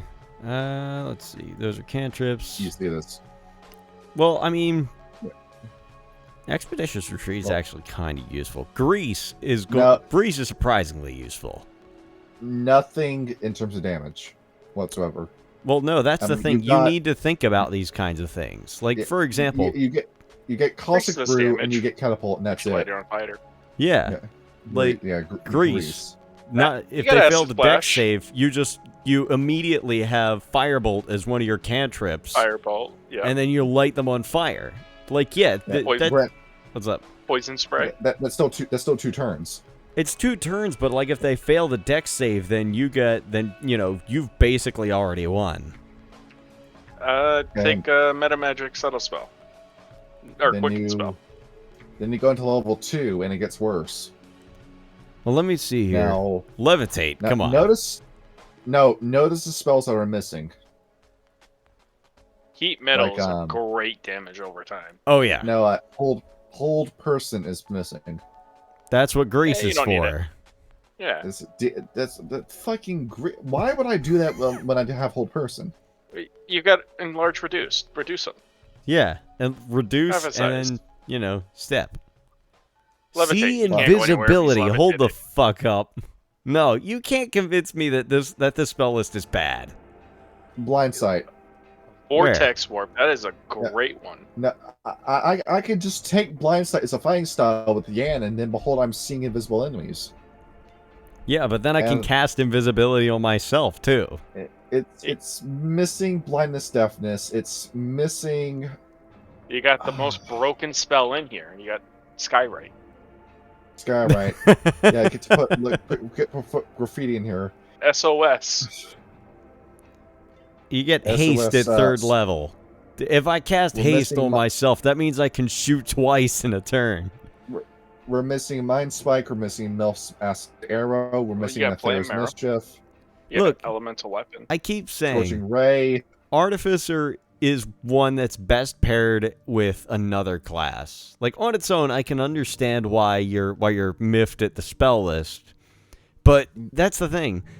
This is I like this class for this. I agree with you that the spell list can be lacking in some areas, but I like it for the same reason that you like playing the monk.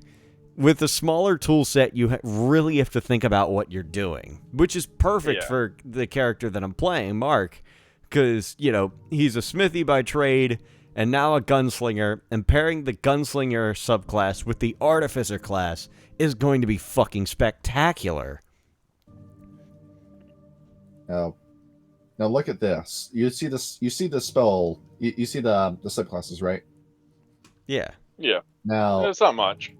The fucking Armorer is what saves this class, and it is because that is such a hard character to kill with the Armorer.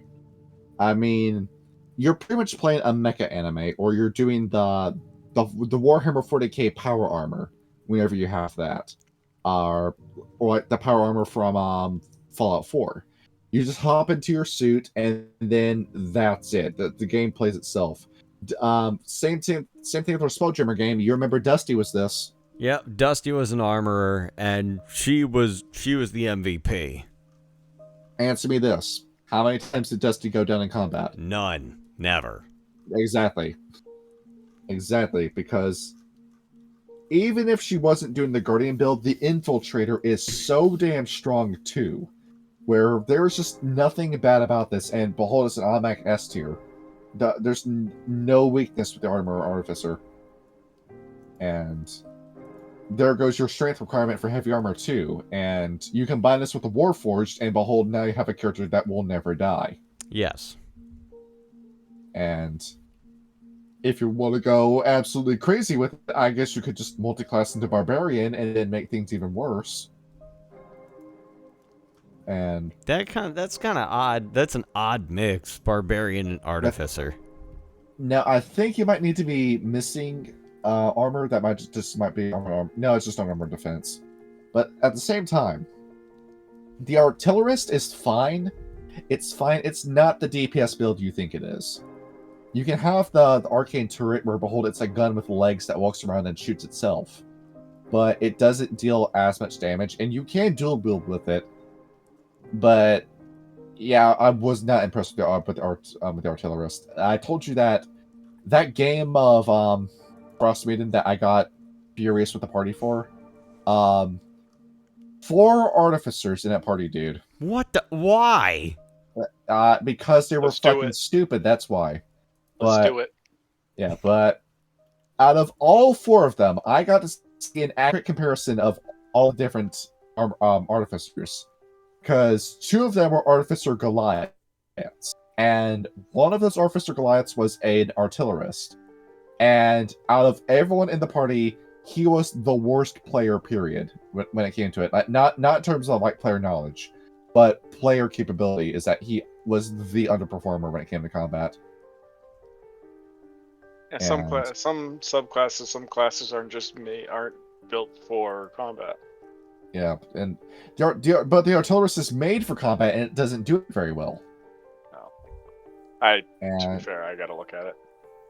now, the Battlesmith is solid because, behold, you get the Beastmaster Ranger and the benefits of the Hexblade in one class.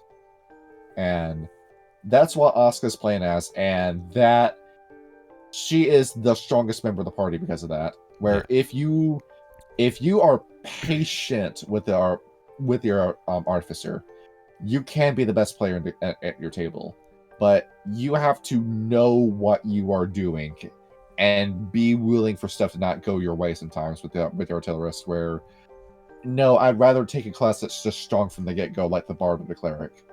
And there's one more on here.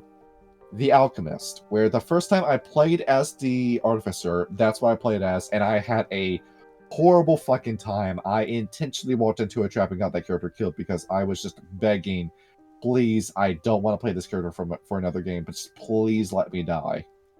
What issue did you have with Alchemist? So you remember that issue I was having with the spell list before? Yes. Look at the horrible selection of first level spells. Healing Word and Ray of Sickness. Where Ray of Sickness is the most dog shit spell in the game. You have to land the attack and then pass a con save. And yeah, that is kind of shit.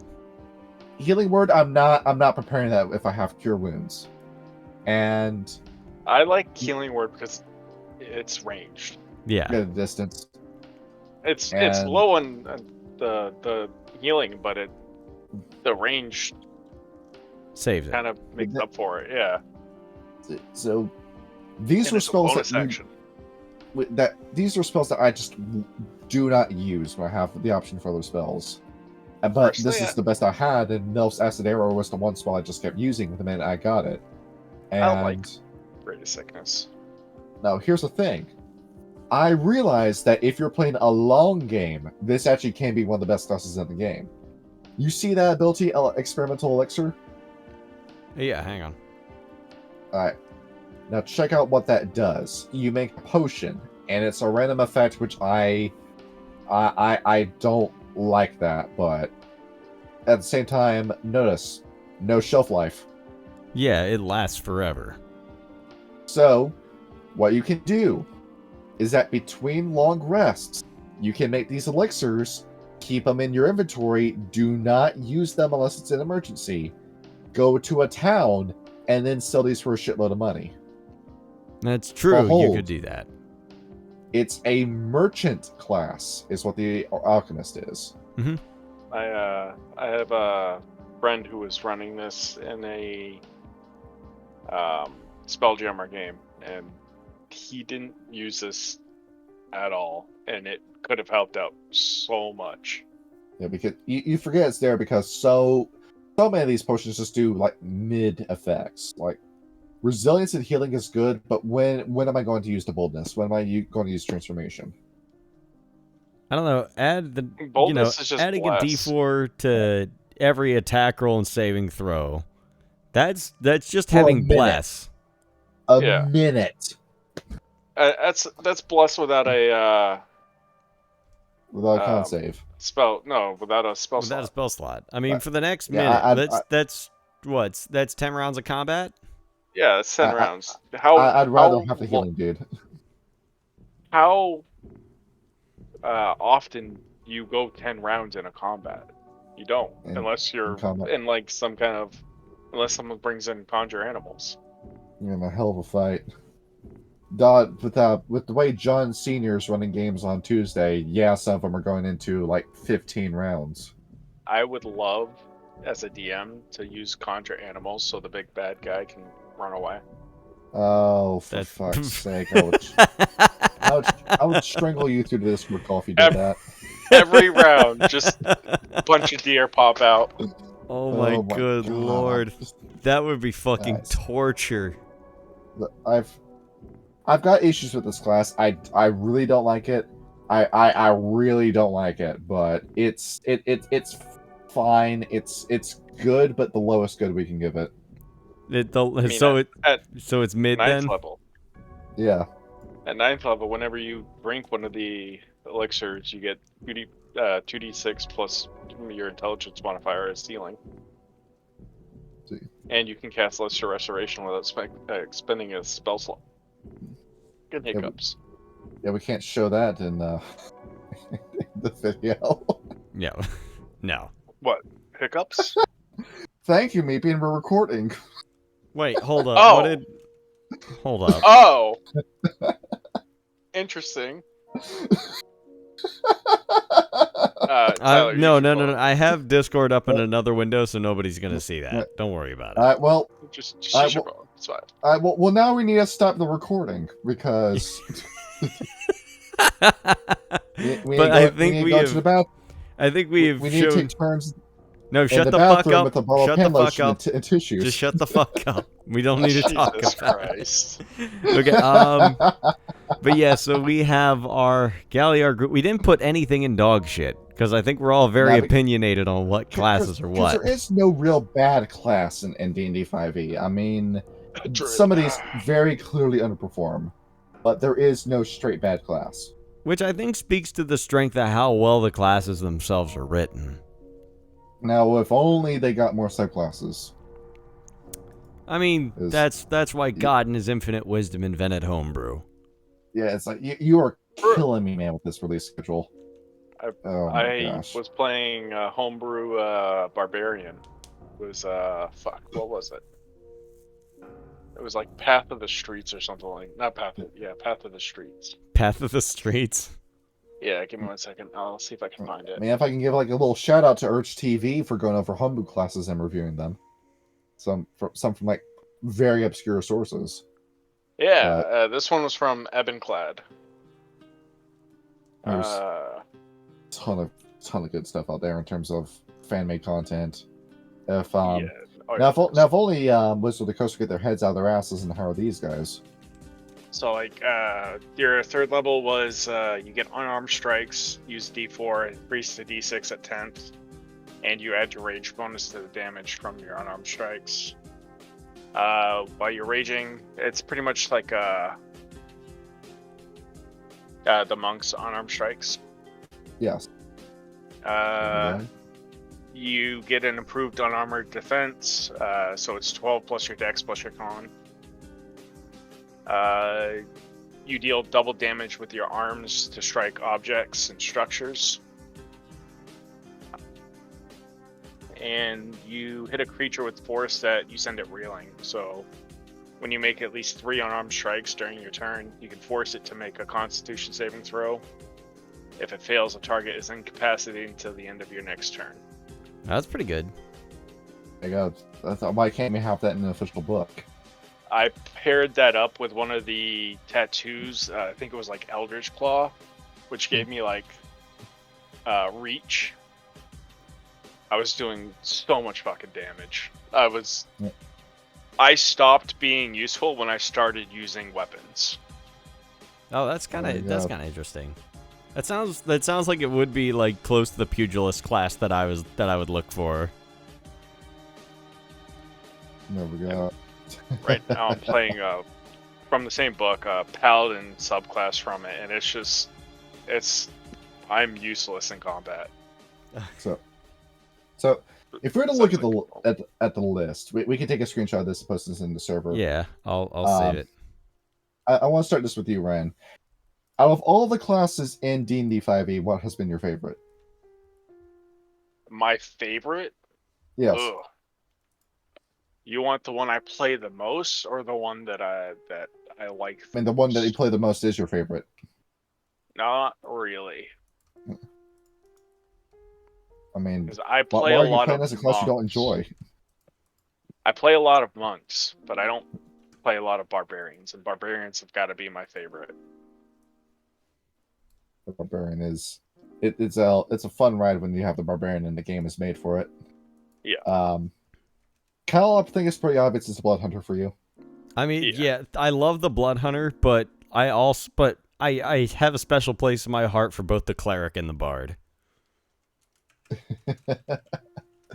Oh, well, for me, it's always been the Wizard. It's the Wizard, where Smorty pants. I like the Wizard, but not every game pulls for the Wizard, and just the Wizard's just great. And if not the Wizard, then the Sorcerer, close second. So, yeah, there we go. Yep, our definitive 5th edition tier list. We're going to try to do better and actually have like a full video ready for Rage Across Appalachia next Sunday. Yeah, because we're going to go hard with that one. That's why I sent you that book a week in advance, and we're still not ready for it. Yeah. I mean, this past week's been incredibly busy, so that's also partially on me. Yeah, both of you work jobs with rotating schedules. Yeah, I fucking hate my job. I work weekends. Kyle, you say that every day. I know. It's only because it's true. Anyway, I think that about tears it for this video. All right. Have a good night, guys. What are you still doing watching this guy out of here? Good night. All right.